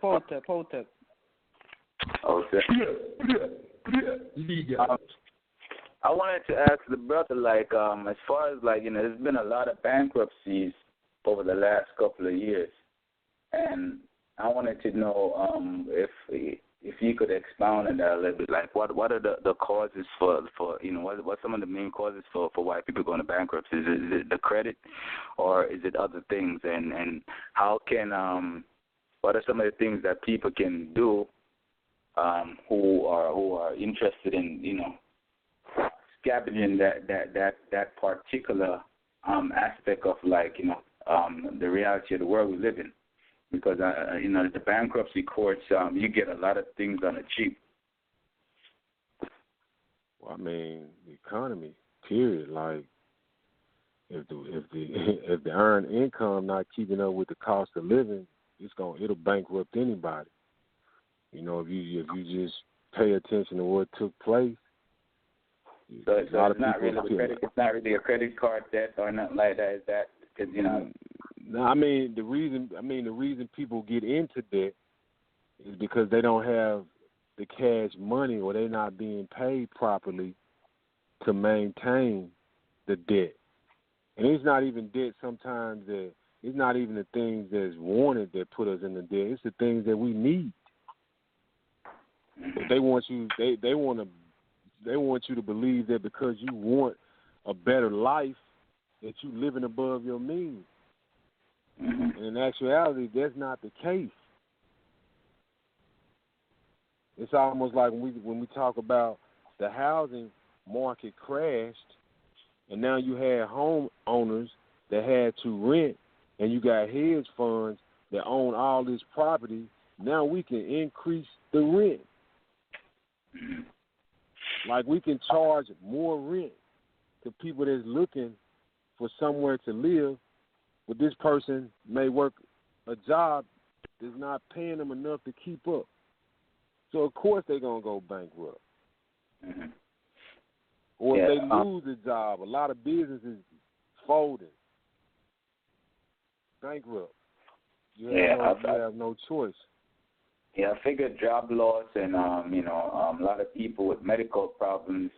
Those are probably some of the big things that eat up a lot of your resources. Things that a lot of times you don't foresee, but they affect all of us. As far as the market is right now, I wanted to ask you how do you forecast things over say the next 2 to 5 years, or maybe even shorter than that, because I was reading something the other day where they were saying a lot of the billionaires, including George Soros and a couple of others, they were basically dumping their stocks. You know what I'm saying? They were getting out of the stock market and purchasing a lot of gold. What's your take on that? Man, I don't believe that. I don't believe that. But I don't believe it. As far as the fiat currencies and everything, what's your take? Do you think the amount of debt that this country is racking up, does that concern you in any regard? Especially since this country hasn't really, I don't know if it has or not, but I'm assuming that they have never really defaulted on you know what I'm saying, on their loans or the money they're borrowing. And if that was to happen, I mean, what would be the impact? I mean, I think that we are already seeing the impact. They want to believe is going to take place. It's already taking place right now. Like you got to understand that. You got to understand that when you hear them talking about gold and somebody dumping stock, man, you don't believe the hype, so to speak. Don't believe, because they put things out. They put certain propaganda out, and they keep putting it out for the purpose of you believing that that's actually taking place. They don't have to dump. Billionaires don't make all their money here in the United States. They do a whole lot. Like there's so many untapped resources abroad that it's ridiculous. Me or you might not know all the ways because we don't have access, because it takes money to have access to go into certain countries and to get certain things done, or to rub shoulders with the people that control things in Russia or China or Australia or in South America somewhere, where they're or even Africa, which has the greatest amount of untapped resources. So, yeah, I mean, I feel like the economy is going to get worse because technology is, you got to understand one thing, and it took a friend of mine to make me realize the reason why the United States is so powerful, man. They take information and they do it in a way that it's almost like strong arm, because information gives you power. When you have the information that somebody else does not have, then you have the ability to control them, to manipulate them. So, Brother Corey, to add on to what you're saying right there, like the situation that's going on with all the manipulation, do you think that some of the outsourcing that's going on with the, not just the untapped resources that they're using in different countries and stuff like the outsourcing of jobs and stuff like that going to different overseas countries like, you know, Singapore, your Thailand and stuff like that. Yeah. Yeah, this man, that's why I say distractions. Violence, distractions. Job loss, distraction. Why you think, man, I don't even watch the news. Like when this stuff happened in Orlando, I didn't even know about it. Because it's all bad news. So why do I even want to watch bad news? It's basically been put in place to set certain tones in my mind for me to believe certain things. Like, you know, TV, man, it's like, as somebody says, like the magic box. And people believe in the magic box.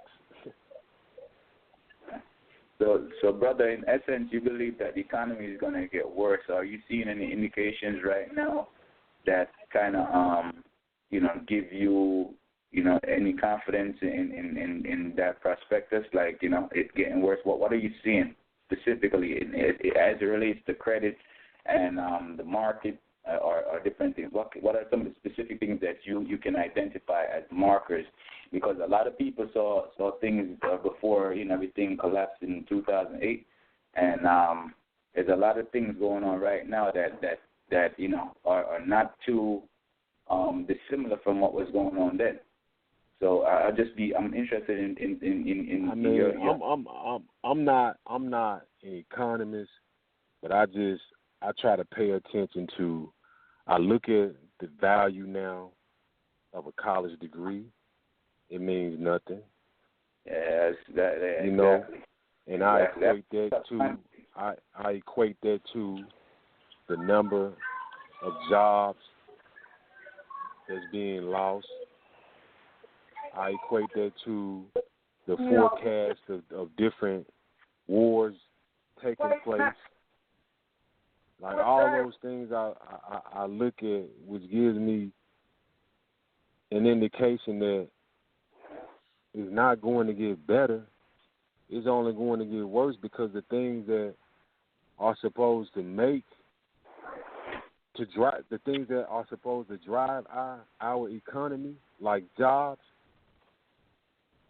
Where is it? Where are the jobs? The education.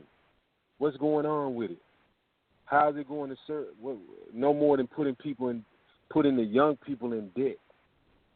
I mean, they say about 43% of all college students, are carrying debt from credit cards. That's about half of everybody, and it goes up to about 59% when you add on the ones who like their parents or somebody co-sign, or you know what I'm saying. Hey, I guess if it's 43% in credit cards, the other percentage is in student loans. Exactly, 100%. It's ridiculous. It's definitely ridiculous. But I think that college degrees and I don't want to sound anti like people improving it themselves through education, but right now it's a con game. It's a straight con game. But there's a lot of people. I went to college with a lot of people who, they got all these degrees and they're not doing anything. They're working as secretaries or as administrators in offices. They're not even using the degrees they got. They don't know how to use them because all they did was memorize information to pass the test. They never really understood what they were learning. They never really learned how to use the tool to build something for themselves. And that's one of the things that I'm thankful for. When I was in school, I had a mentor who, it was a brother in the nation, and we used to do these study groups every weekend, and he used to always say, education is a tool. You got to use it. You got to learn how to use it to build something for yourself, to do something for yourself. So that's not what a lot of people are doing, though. If you calculate all the time you're going to school from elementary all the way through college, it's a lot of years and a lot of resources and time you've put in. And all people end up doing at the end of that is just go beg somebody for a job. You know what I'm saying? They don't know how to use the information that they were supposed to gather, and and it goes back to what you were saying about how the United States, how they use information. You know what I'm saying? It's like I told my daughter. She just graduated, and I was asking her about school and if she wanted to go to college and what she wanted to major in. I said, whatever you decide to do outside of what any business that me and you have, I need for you to really think about what would be the return on your investment in terms of you going to college. If you go to college to get a degree in engineering, make sure that you are going to get a good return on your investment the 4 or 5 years in the debt that you will accumulate in college. Is it going to be worth it? So I say that to any young person, what's the return on your investment? Like, if it's going to serve you a better purpose not to go to college and to start making money in a different way and utilizing your resource, which is credit, and that's why I said earlier in the show, I teach my daughter how to embrace it, but she also is going to know how to utilize it to her advantage. And that's like any young person, you know, I tell them the same thing. You gotta look at your return on your investment, and if you're not getting anything back, don't invest in it. And there's no, you got a lot of people who are advocates of education, but it's like I said on the Brother Rich's show, like people are so brainwashed. Like you had mothers of guys that had opportunities to go to the NBA saying, "Hey, I want my son to get that college degree." And you're a millionaire. Millionaires don't go broke because they don't have a college degree. Millionaires go broke by making bad financial decisions or having the wrong people around them or having bad financial advisors. That's why they go broke, not because they don't have a degree in psychology or a degree in nursing or engineering. And a lot of people don't get that. That's powerful. I saw this thing recently where there was an ant on a sheet, right? And somebody, to prove a point, they drew a circle around the ant, just a circle. You know what I'm saying, with a marker or a very, thick ink pen. And the ant could not get out of the circle. Every time he came to the line, he stopped. He turned a million different direction, but he could, you know what I'm saying? And it's just showing you that basically a lot of us are trapped because of how we think. We're trapped in our own minds, our own mentality. Tonight when that goes back to the 7 circuits of the brain, like Jewel Pookrum said, the 7 circuits of the brain, the ant brain.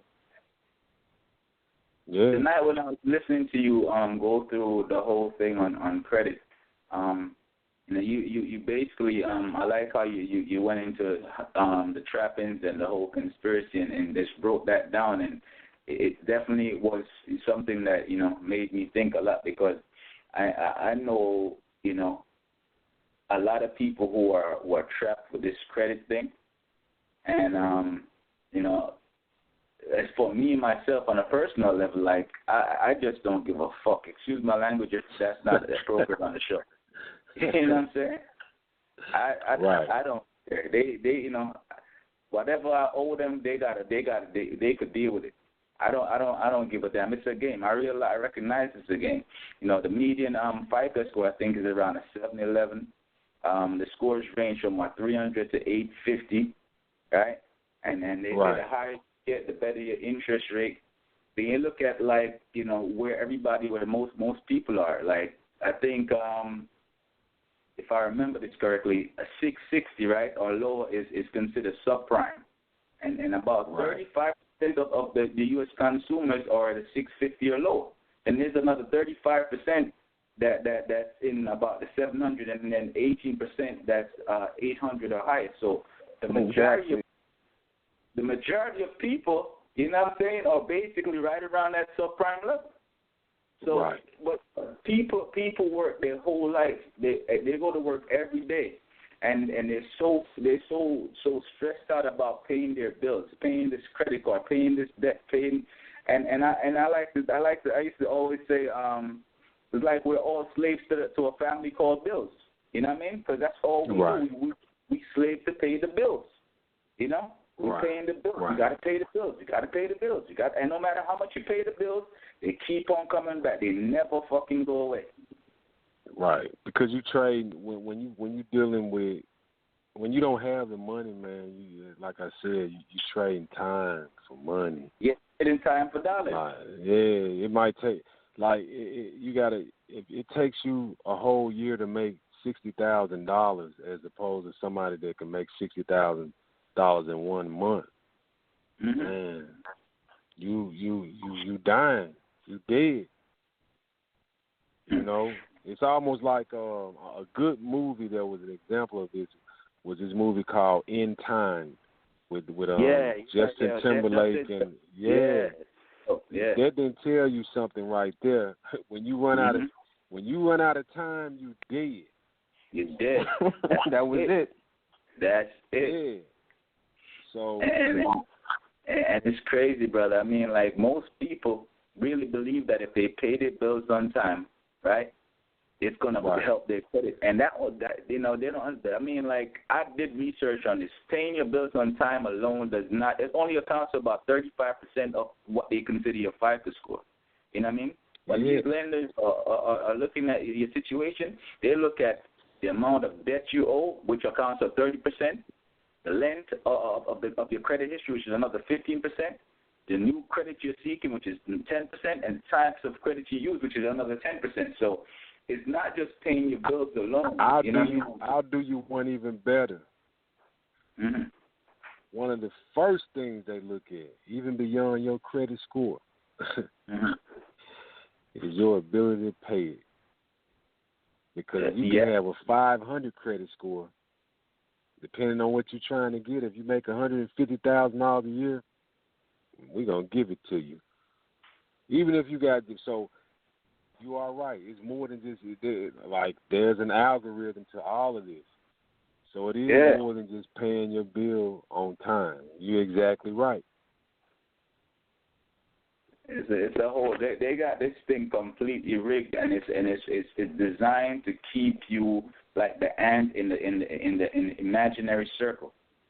You know. You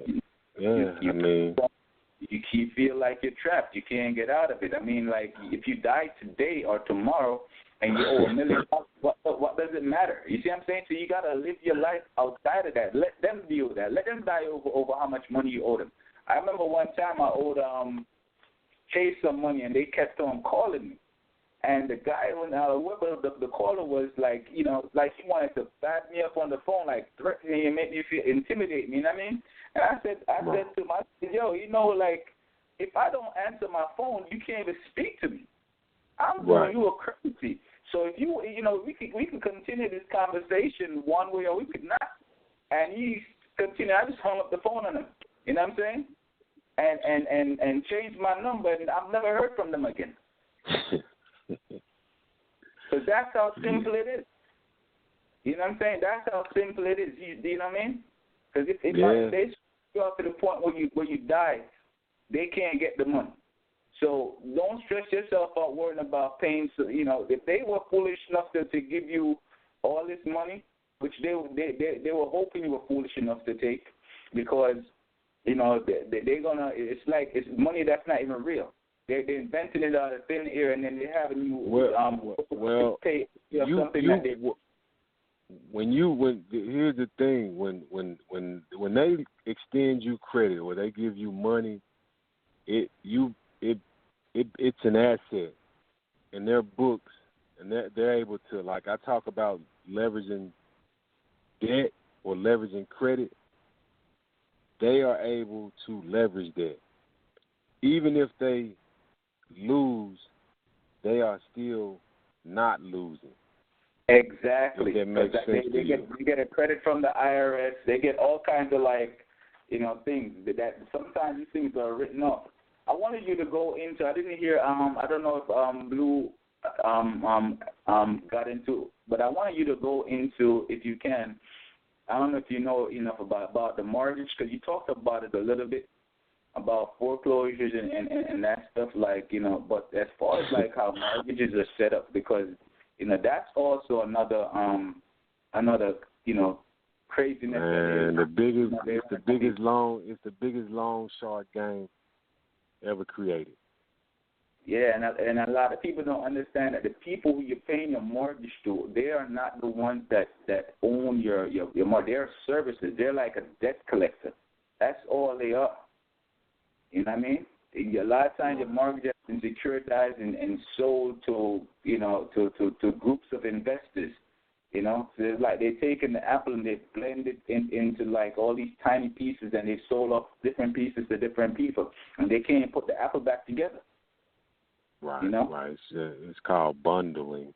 Like they bundle student loans as well. Yeah, I know exactly what you're talking about. Yeah, but I mean, my best advice and my best response for all of it is like, you just have to, if you don't have the cash, it's a must that you find a way to utilize credit to get you cash, because I've discovered like that's 100% one of the best ways to put yourself ahead of the game. Or like I said, if you got to duplicate yourself through somebody else, do that. Do a joint venture with somebody who has no idea. If you are the master of credit and you know about credit and they don't, and they have a clean slate, then turn it into a business and do a joint venture agreement with them. And you control the ship. And I mean, a lot of people need to focus more on credit unions today at this point in time. I don't know how long it's going to last, but they lending more money. They lend more money. I should say it's easier to get a loan with the credit unions at this point in the game than it is with the banks. Because sometimes, depending on the amount of money that you're trying to get with the banks, if it's not a credit card, they gonna want you to sign a 4506T, or they're gonna look a little bit deeper. And some of the credit unions, the credit score and what you put down on the paper, on the application, is good enough for them to extend you a loan, and you got to utilize it. You gotta, So, I mean, that's my best advice. It works for me, and it's working for a lot of other people who understand this whole game. Because all of us, man, we nothing more than pawns in the game. Can turn into queens. Pawns linked together. Yeah. So that's where we got to come to. Yeah. As we reach into this 11:11 moment, I want you to stay on the call. You know what I'm saying? But we definitely know we have some more callers in the queue. So yes, indeed. So stay up on the phone, T. You already know. Could we do some spoken word at 11:11? Could we have a piece to the family? You want me to do something, brother? Please, yeah. 11:11 for the super moon.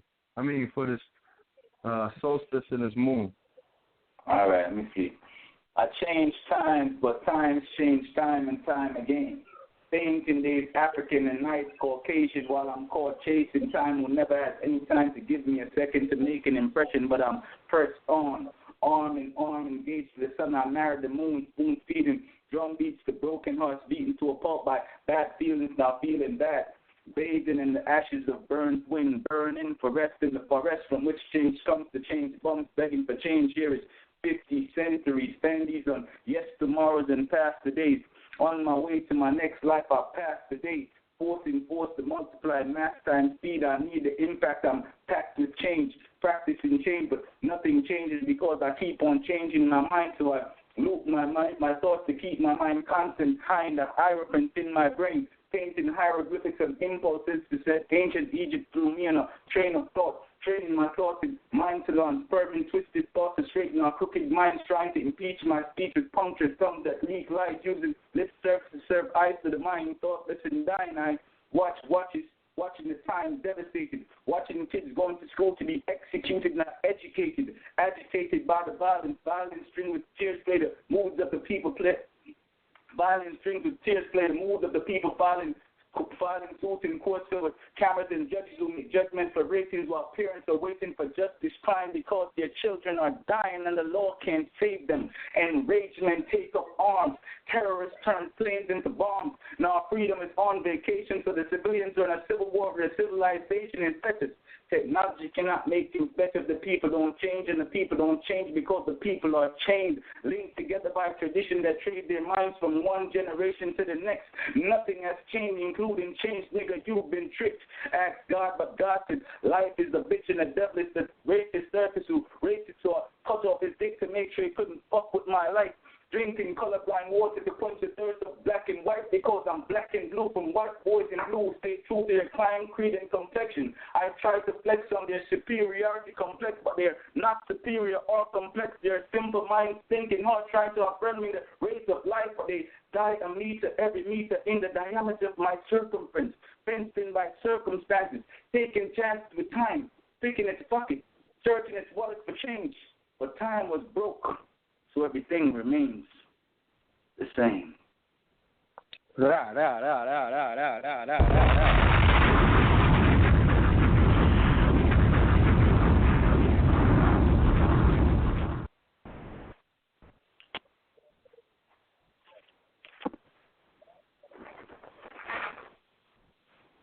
Peace. Peace. Yes, brother. Brothers want me to stay online and just y'all have to more call it today. Yeah, man. You already know. Okay. All right. I'm here. Yes, indeed. Let me go to the caller. Caller from the 215-609. Peace to you and yours. Peace. Can you hear me? Peace. Can you hear me? Loud and clear. Yo. Okay. Yo, who is that just now? Good spoken word. Who is that? That was the brother to her 9. That was dope. Salute to you. I would love to continue on that subject, but another time. To the brother Corey, I had two questions. Can you establish, I guess, a new credit account with the EIN number and like a sole proprietorship? Yeah. That'll work too. That's like having a new social, right? Yeah, it is, but it also falls under, when you talk about the whole CPN thing, kind of falls under that as well. But yeah, I mean, you can still establish a new profile with using a EIN number, depending on which state, which office, IRS office, the EIN number is issued out of. Okay. But if it were allowable in my state, I could go ahead and use that for business purchases and business credit that I could then in turn leverage to my benefit. Right. Now let me make sure I'm understanding you. Are you talking about the purpose of establishing business credit or personal credit with the EIN number? Well, I mean, I was talking about business credit, but I can leverage that in my personal life. Yeah. Right? Yeah, I mean, you can. I mean, people do it all the time, but like I said earlier, like the best way if you're trying to utilize a business is to find an old business and reinstate it, as opposed to just getting a fresh EIN number and going to start up a new business like that's not even a year old. Because you have people that tried to start businesses maybe in the same industry that you are looking to start a business in that didn't quite make it, and their company was administratively dissolved, but it still has a 4, 5, 10-year-old incorporation date. So why not, reinstate it and attach the tax ID number to it? The reason I asked that is because I personally have an EIN I've been sitting on for about 10 years. Is it attached to a business? Yeah, well, I mean, I'm a sole proprietor, so, I am a business. Yeah, well, see, It would have worked better for you if you were incorporated, because it don't like you're gonna have a tougher time even with if you're trying to get money, but it's still like it's you. You know, Gotcha. if you're a sole proprietor, you know. Gotcha. So either incorporate using my EIN or find an existing business and reinstate that. Yeah, and then what you do when you find that business, you just do a request for documents first, so you can get all the paperwork on the business.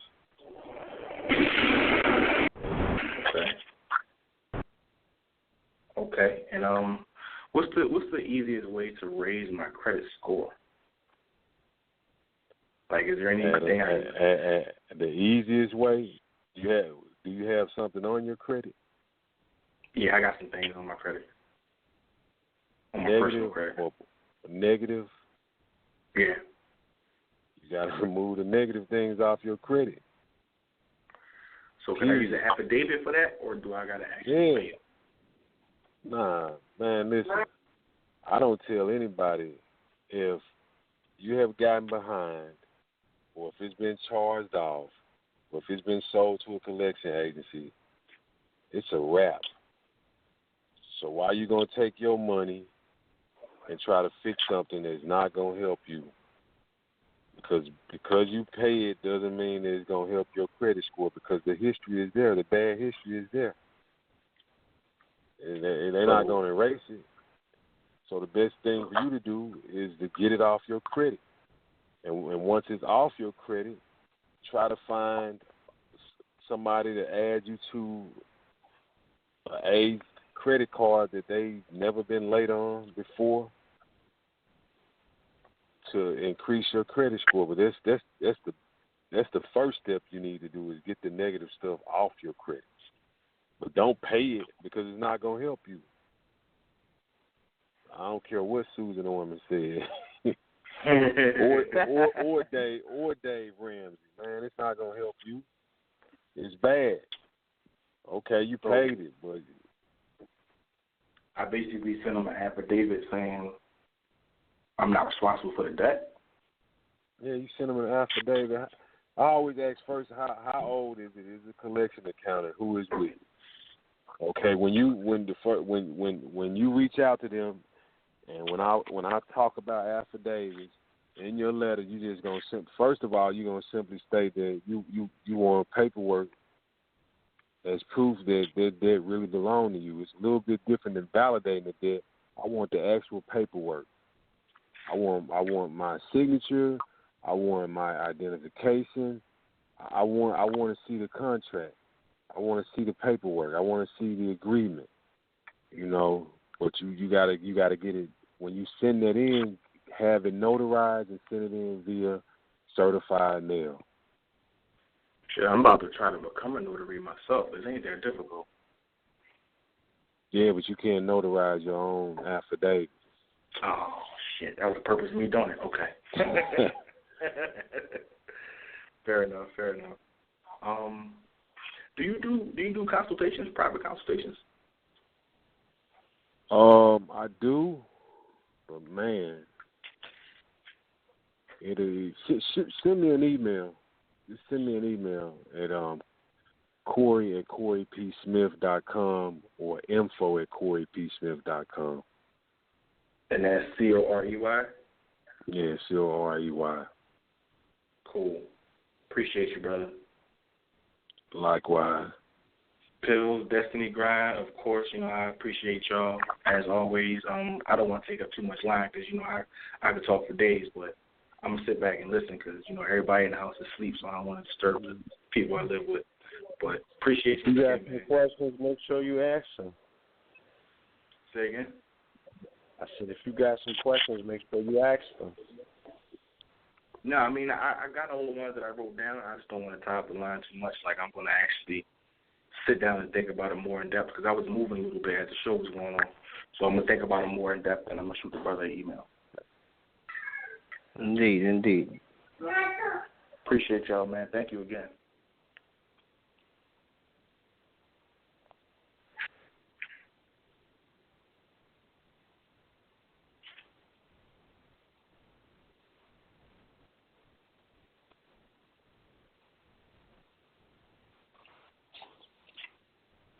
Pills.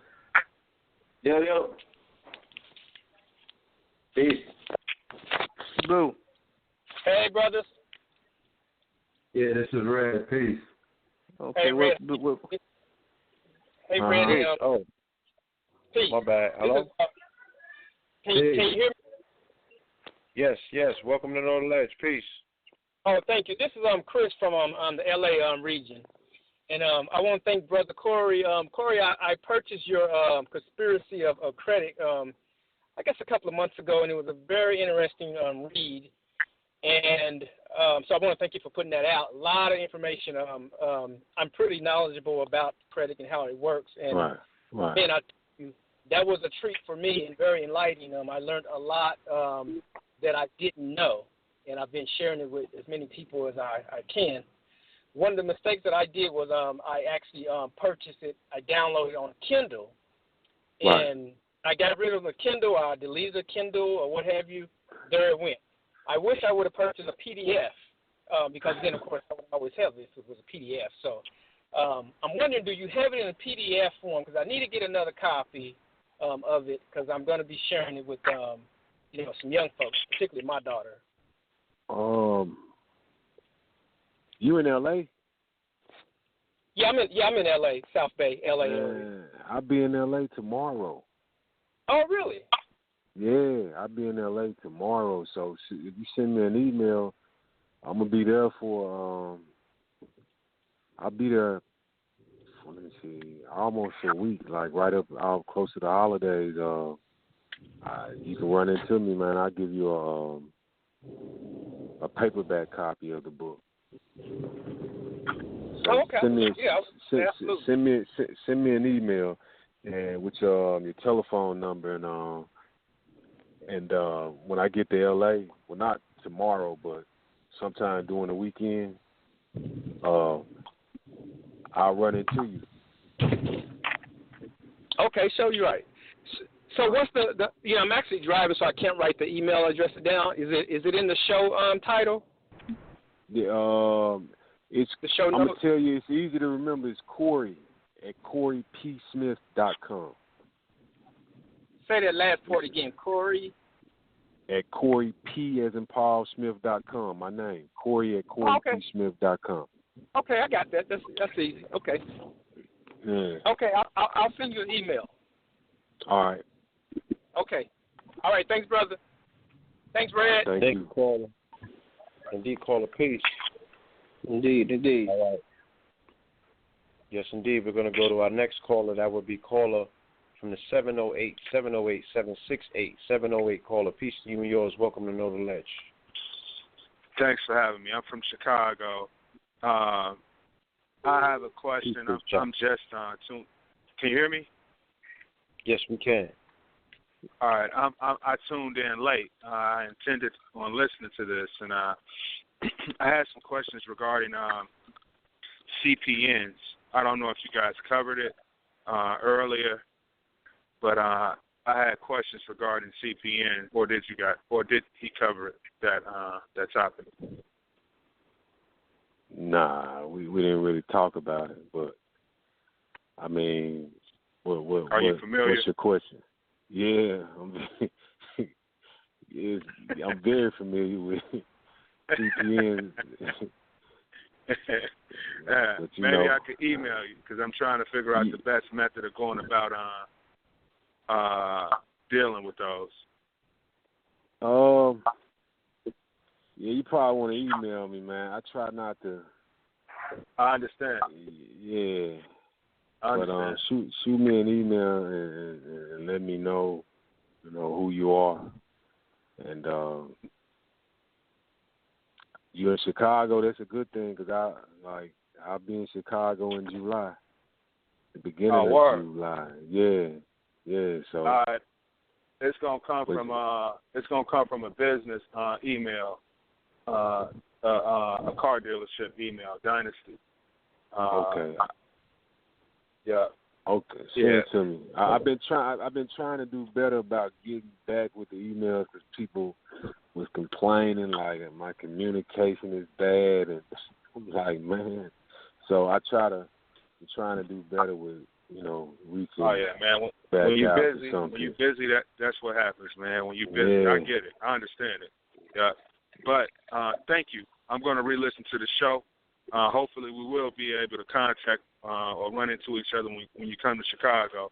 I'm going to send you my number. It's a 708 number. That's a Chicago-based number. Okay. Once again, thanks, Red and Blue. Keep doing what y'all do. I appreciate it over here.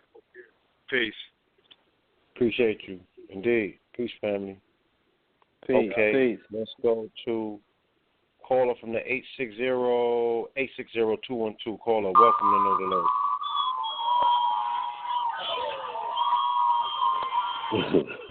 The Olympics? What's going on? Caller, you there? 2016 summer games? Oh, shit. Live from Rio. Oh, you at game 8 of the NBA final? The ghost of Curry?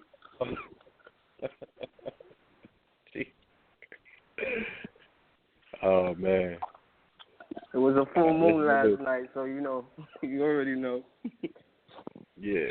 Let me go to caller from the 516-881. Welcome to Know the Love. Peace to the whole fam. Everybody in attendance. What's the science? Carly, how you doing, Carly? Man, I'm doing pretty good. How about you? I'm doing fine, Lord. You sound pretty good here. I have a question with regards to the application of the affidavit. Okay, I understand that it is it's like users do notice and to declare certain preferences in the natural court, but when used against credit, what are you trying to it is applied as a matter of record and as a matter of obtaining default? And what would I ask for with default, and how would I use the notary to the fullest extent of his power to obtain that default in the matter of credit? To simplify it. Yeah. It's just a matter of, one, we know they have to answer the affidavit, and two, you're using it as your paper trail record. Yeah, a matter of record, right? Okay. Right. But have you ever used it in a case or seen it used in a case, or do you have knowledge of where it may be applied in a case to obtain default as to relieve that or discharge that credit or to whatever? No. I mean, if you're talking in terms of like Uniform Commercial Code, no more than it being removed from the credit file. Mm-hmm. Yeah. Okay. Very well. Thank you. I appreciate it. Peace, Dave. Oh, if y'all want to talk about that moon, I'll be here. We can wait till the end of it. We try to get done.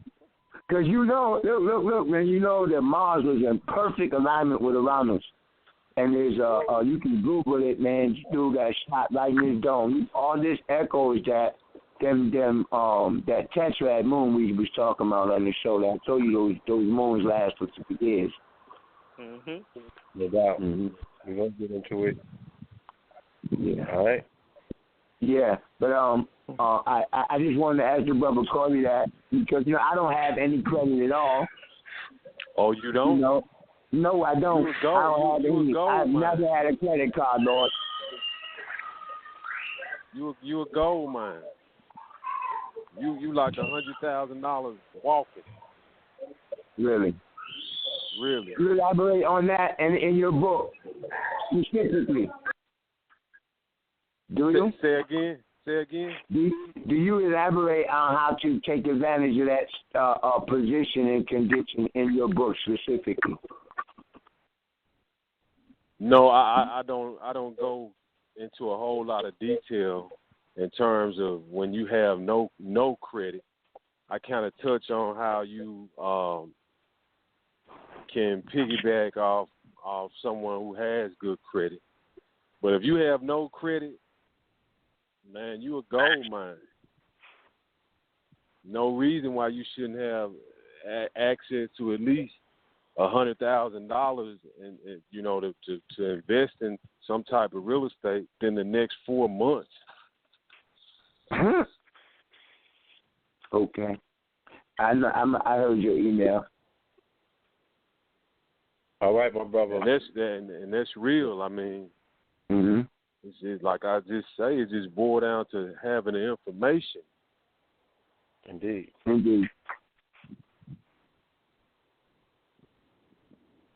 Well, we appreciate that. Thank you. Indeed, Cosmo.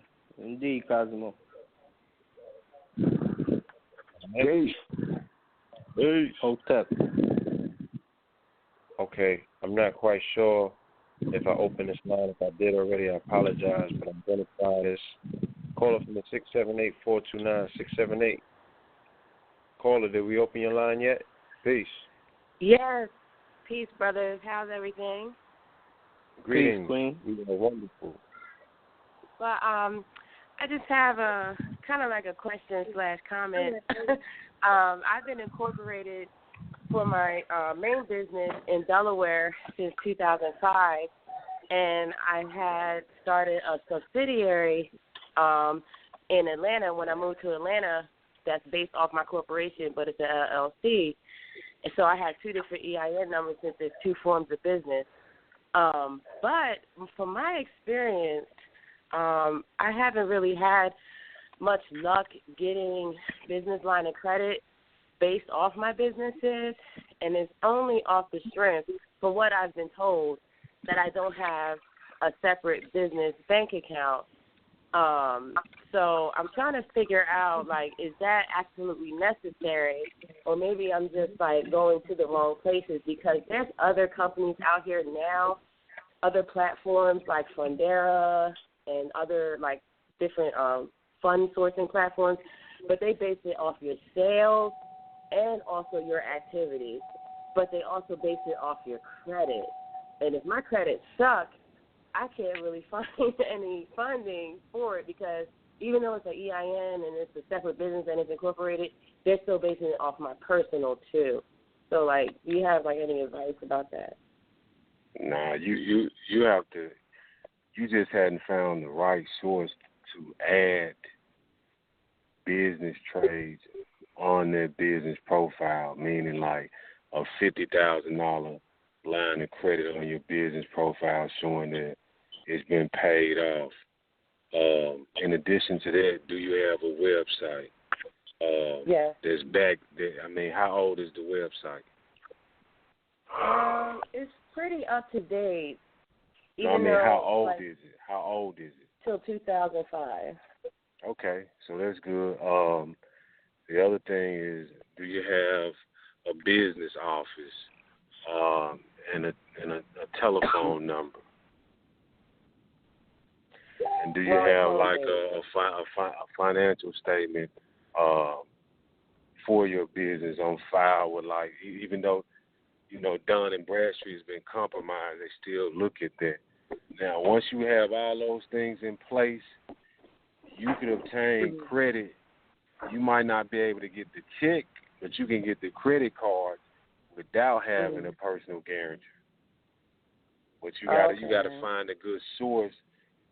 And I have one. My mind is so fried right now, I can't even think. And I've used them, but they'll put the business trades on your business profile. And they're very reputable. They've been doing it for 20 years. You can walk straight in their office. They're based out of California. If you do all those things, you can get the bread that you're looking for. Okay. But if you don't have those things in place, then yeah, they're gonna want a personal guarantee, especially when you're trying to get a check and not a credit card. So I would need more. Okay, so since it's home based, it's not counting as an office. Nah, I mean, you know, what industry is it? It's an internet store. I have my own clothing line, and I sell it on my website, and I also sell it through the Etsy platform. Oh yeah. See, like you need a brick and mortar. Like my wife has a brick and mortar. Like you in the same industry. You know, you like when you going to apply for a loan, like you got a lot of risk factors. Mm-hmm. You know, so all of that comes into play. But I mean, it's ways, it's some things that you can do, like to make yourself look the way you need to look. Right. You got my email. Send me an email and put a narrative in there and let me know who you are and leave your contact information. Okay. Thank you very much. Thank you.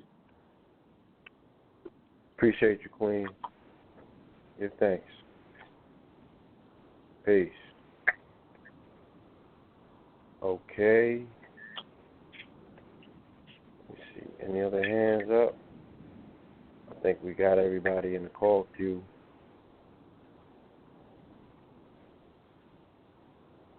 Callers, if anyone on this call has any other questions, comments, or concerns, please press 1 on your phone now. Now is the time. All right? Don't be mute. Okay, we got another caller. Caller 843-295. Caller from the 843. Peace. Yes, hi. Greetings. Can welcome. you hear me? Yes, you can. I joined kind of late. I know I'm kind of baseball sliding in here, so I missed all the real gems of this evening. Is this going to be like something where I can just go back over it and play it from the beginning, or it's only a live stream? You could go into the archives and play the entire episode back once it's concluded. Okay, perfect. I was talking with my uncle on Saturday about the state of my student loan debt and trying to get out of debt, and he was just saying, you know, you work full-time in corporate America, you have your own business, and you're still in debt, and you're trying to expedite that debt, but you're going about it all wrong. So he advised me to, you know, reach out to some different credit unions for loans. And I did actually today, and like every single place I called just completely shot me down. Number one, because of my credit score. And okay, I work in corporate America. I've been with a company for almost 5 years. I have a small after-hours office cleaning business that I started on the side to expedite my student loan debt because I don't want to be in debt forever. Do you have any advice as to how to go about this? Because everybody that I contacted denied me. Yeah, I mean, my best advice to you is, one, you're going to have to, whatever's hindering you, I don't know what your credit report looks like, but whatever's hindering you, you're going to have to remove that, number one. Number two, if that's going to take you some time, depending on what's on your credit, like you probably want to try to align yourself with somebody. Like when I talk about reinventing yourself or duplicating yourself through somebody else who does not have the assets that you have in terms of a job or the knowledge that you may have about credit, and try to do something that way. But as far as this, you know, man, you in a tough situation as far as the student loans. How much do you owe in student loans? I still have $41,000. Okay. Yeah, the best thing that you could do is try to get it off your credit. But when you say that, like if I'm making my payments and everything, like they should be reporting that I'm making my payments on time, right? And my score should be... So you're not in default at all? You're not behind on your student loans? No. And it's something. What's bad on your credit? Well, in 2005, I had 2 foreclosures, and I tried to do short sales on both of those properties. And I lived in Illinois at the time, and both of my short sales fell out from under me, and I had the 2 foreclosures on there, but that was like 2005, 2006, something like that. And so outside of that, I had some medical expenses on my credit report. But other than that, it's just been overwhelming because I just feel like, am I ever gonna? It's like trying to empty the ocean with a cup, basically. It's right. Like it doesn't matter what I pay, it doesn't matter what I do, it doesn't matter how many toilets I clean, it doesn't matter how many, it gets a bit overwhelming because nobody wants to do that. Are you trying to pay the medical bills that you? Are you still trying to pay those? I am paying those actively, yes. And they already been turned over to a collection agency? Probably 2 or 3 of them because they were imaging procedures. Stop paying them. Okay. Why are you paying them? Because it's not helping you. Don't pay them. As far as the foreclosures, if they still reporting and they outdated. Because if it was 2005, it's 2016. So the statute of limitations, they shouldn't even be on your credit. As far as the medical bills, stop paying them. Because basically what you're doing, you helping somebody else. You are helping somebody help you put yourself in a worse predicament because you putting out money that you could be putting somewhere else to better yourself or to better your situation. Stop paying them because it's not going to help your credit, as you see. And they don't give a damn. They don't give a damn about nothing that you got going on in your life. They don't. They good. Not at all. Okay. But as far as the other things, like those things, then you work. Stop paying them, and then you start working on getting it off your credit. Go in on it. It's wartime. Okay. It's wartime. It's like you want to live, right? I've been trying. You want to wake up in a peaceful state. Yeah, absolutely. I mean, I've been trying to achieve some financial independence, and it's just. Well, you gotta. It's wartime. We know what comes after war. Supposedly peace. Yeah. So you got to go to war. Can you repeat whatever you said your email address was earlier? Because I missed that. I know you said that people have it, but I don't see it on here. It's Corey at CoreyPSmith.com.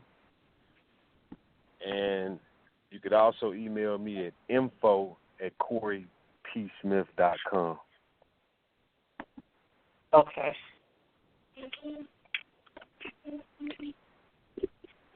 Okay, thank you so much, Mr. Smith. I appreciate your time and your insight. All right, thank you. Thank you, caller. Indeed. Let us go to another caller from the 510-478. 510 caller, peace. Peace. How y'all doing tonight? Good, and yourself? Peace. All right. I had a question about a judgment I had against me from a vehicle I had possessed back in 2003, and I guess the company or whatever, somebody else picked up the debt, and then they filed a lien against me. But the lien is not on my credit or anything like that, so I'm wondering, should I still be concerned about them? They send me papers and everything, but it's not on my credit because it's past the statute of limitations. Yeah, no worry. Don't worry about it. It's not on your credit. It's not affecting you. The only thing that you might want to look out for is them, maybe them catching you slipping with a bank account or something. Okay. Right. That's it. But if it's not on your credit, I wouldn't worry about it. Okay. And then I have one more question. I be seeing things on the internet where it say loan forgiveness for student loans. Is that worth anything? The Obama loan forgiveness and all that? It is, but you have to work in a certain industry. Like you have to be some type of public servant or be a teacher in some low-income area for so many years. So if you plan on doing that, it's not worth. Really work out. Yeah. Okay, because I'm disabled too, so I seen some about being disabled. You disabled, and you got student loans. Yeah. Yep. Then you exempt. Yeah, you need to put paperwork in. Okay. I heard it's about to end pretty soon. I'm in school right now, but it don't even matter what Obama put in place. Like that was in place before Obama even got you disabled. So as long as you don't make a certain amount,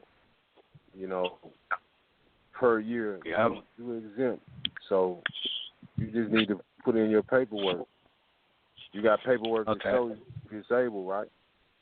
Yep. I got it from my doctor, lawyer, and from Social Security saying that I'm disabled. So yeah, good. You don't have to. You in a great position. Okay. So it's almost best to take advantage of the student loans, then, right? What do you mean, take out more? I mean, you take advantage. You're right. Take advantage of them.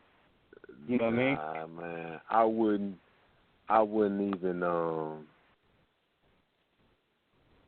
I just try to utilize my own personal credit in terms of you trying to get some bread to do some other things. Like I would just, do what I need to do to relieve myself of dealing with them all together. Right. And, focus on doing some other things with your own personal credit. Right. Yeah, I was just saying as far as terms of, needing to survive and all that because, it's hard out here in Cali, man. You in the Bay Area, right? Yeah, up in the Bay. Mhm. Yeah, I recognize the area code. Yeah. Okay. Yeah, for sure. So you gonna what's be your out of credit look like? What's your personal credit look like? I'm like around 700. Go join some credit unions. Get you some money. Do something with it. You got Tinker Federal Credit Union. Everybody know about PenFed, USAA, Navy, NASA, United Nations Credit Union. All of them, you don't have to jump through a whole lot of hoops to get money with them if you're looking right. When you do the app.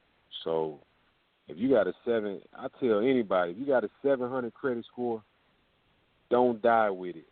Utilize it. Okay. And them names you just, I'll get them off the other, off the show, but I can find them. They're around in out here, just in all of California, just predominantly in the Bay Area. Yeah. Okay, all of California. Okay. For sure. I appreciate you, man. I'm gonna definitely purchase that book too. I'm gonna purchase it tonight. All right, thank you, man. All right, I appreciate the show too. Okay, peace. All right, we got another caller, y'all. Caller from the 989-397-989. Caller, peace, welcome. Yo, can you hear me? Yes, we can. Yeah, I got a question. I co-signed for a vehicle in 2007, and it was charged off in 2010. It's still on my credit report, though, so I was wondering, is that hurting my score? Yeah, it's hurting your score. Yeah, yeah. It's on all three bureaus. Excuse me. Is it on all three credit bureaus? TransUnion and Experian. I think it's just on the transit. TransUnion. Yeah, TransUnion. Yeah. Let me see. I think the statute of limitations for collections in California is 4 years, I think. For it was a repossession, right? No, it was charged off. It was paid off. It was charged off. Man, you need to dispute it. You shouldn't have no problem. You don't even have to do a whole. Just dispute. You say just dispute it. Just dispute it. All right, thanks, bro. All right. Yeah. Okay, we got one more caller in the building. Let's go to caller number 213-213-357. Peace, caller. Welcome to Know the Ledge. Hey, brothers. This is Daryl Mooney. How you doing? Hey. Peace, hey, brother. Peace, brother. Yeah, this information that the brother is talking about is so timely. It's so powerful, man. I appreciate the information you're throwing down to the people, man. Life-changing information, my man. Thank you so much. Thank you. Yeah, absolutely. We're Kindred in our association with credit building and credit restoration. I am a part of a company, black-owned, that we have been able to literally get financing for startup businesses and established businesses, over $2.8 million and 98% black businesses across this country. And our foundation is educating, training, and coaching people to be personal and business credit worthy. And our whole mission is to empower communities by getting their personal credit and business credit worthy so they can understand how to create their own bank through the bank, managing their credit properly so they can be financed every 5 to 6 months, use so-called, quote-unquote, other people's money, which is the banks, in order to financially empower not only yourself but the community. But the most important thing is what you're doing, brother. Right. Educating, because when our people are armed with this powerful information, they can literally turn their communities around, and it literally becomes a no limit. Because just think, like what you're talking about, you got 1,000 like you got who are armed with this information, who are getting financed, the things we can do as a collective. Because individually I can be 1,000 there, but together and collectively, you put all that money together we have access to, it could be a financial shift in our community on a very, very serious level. So I appreciate you, man. I want to talk with you. I want to share with you what we got going on. I think it fits like a glove on a hand. I think this is some of the most important information that is needed in our community at this time. Man, I definitely agree. Shoot me an email with contact information and okay. Give me your email, brother. Corey at CoreyPSmith.com. Corey at Corey with a C-O-R-Y? C-O-R-E-Y. C-O-R-E-Y. Corey. Say that again. Yeah, Corey at Corey, P as in Paul, Smith. Paul Smith, .com. Okay, we'll do it, man. Hopefully I'll talk to you ASAP and 213. You in San Diego? No, I am in Bakersfield. I am in Bakersfield. Okay. More up north. I know you're going to be in LA. I just left LA yesterday. In fact, More Than Twins, man, we did the show with our father, brother, over the weekend. All 3 shows sold out. I got to tell y'all about it, man. It was so deep. You would have appreciated on the most highest level. It was cosmic, man.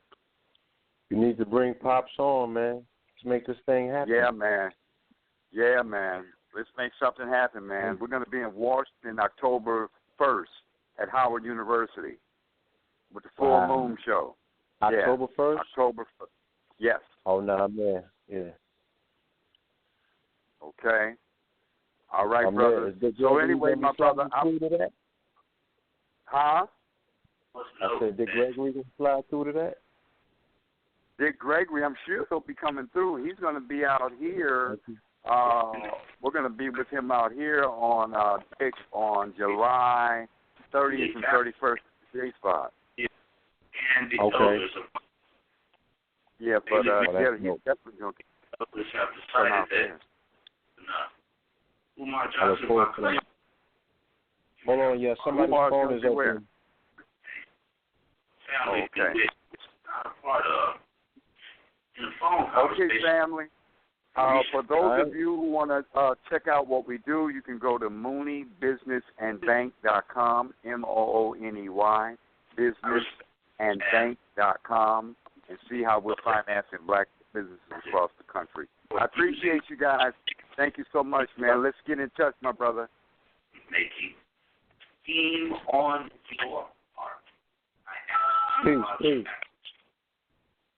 Yeah, I don't know whose phone that is in the background, but we're about to conclude tonight's episode anyway. So, Brother Corey. Hello? Hey. Brother Corey. Hello? Yes, Brother Corey. No, it's not Brother Corey. It's the Hut Man. Oh, okay. Damn, hold on. My concerns and suspicious decreased dramatically. My bad. I don't know whose phone that is. Hello? Yeah, I'm here. Yes, Brother Corey, my apologies. I definitely want you to close out the episode, by giving any of the necessary contact information for anyone that might have tuned in late. Yeah, anybody that wants to reach out to me, you can go to www.coreypsmith.com or www.conspiracyofcredit.com. You can email me at info@coreypsmith.com or shoot me an email at corey@coreypsmith.com. Both books, How to Outsmart the Credit Bureaus and Conspiracy of Credit, can be purchased at Amazon or through Barnes & Noble, iTunes, and that's pretty much it. That's pretty much it. I enjoyed the show. I hope I inspired, some of the people who listen to utilize their strength within. They may have never recognized the resources around them, as I say. So I really enjoyed the show. I hope you guys have me back. Oh, man, for sure. We would love to have you back for some success stories. You know what I'm saying? So we're going to follow through. You enjoyed the show. I know the show enjoyed you as well. A lot of positive feedback already. You came and you did your thing, so there's nothing else to it. You know what I'm saying?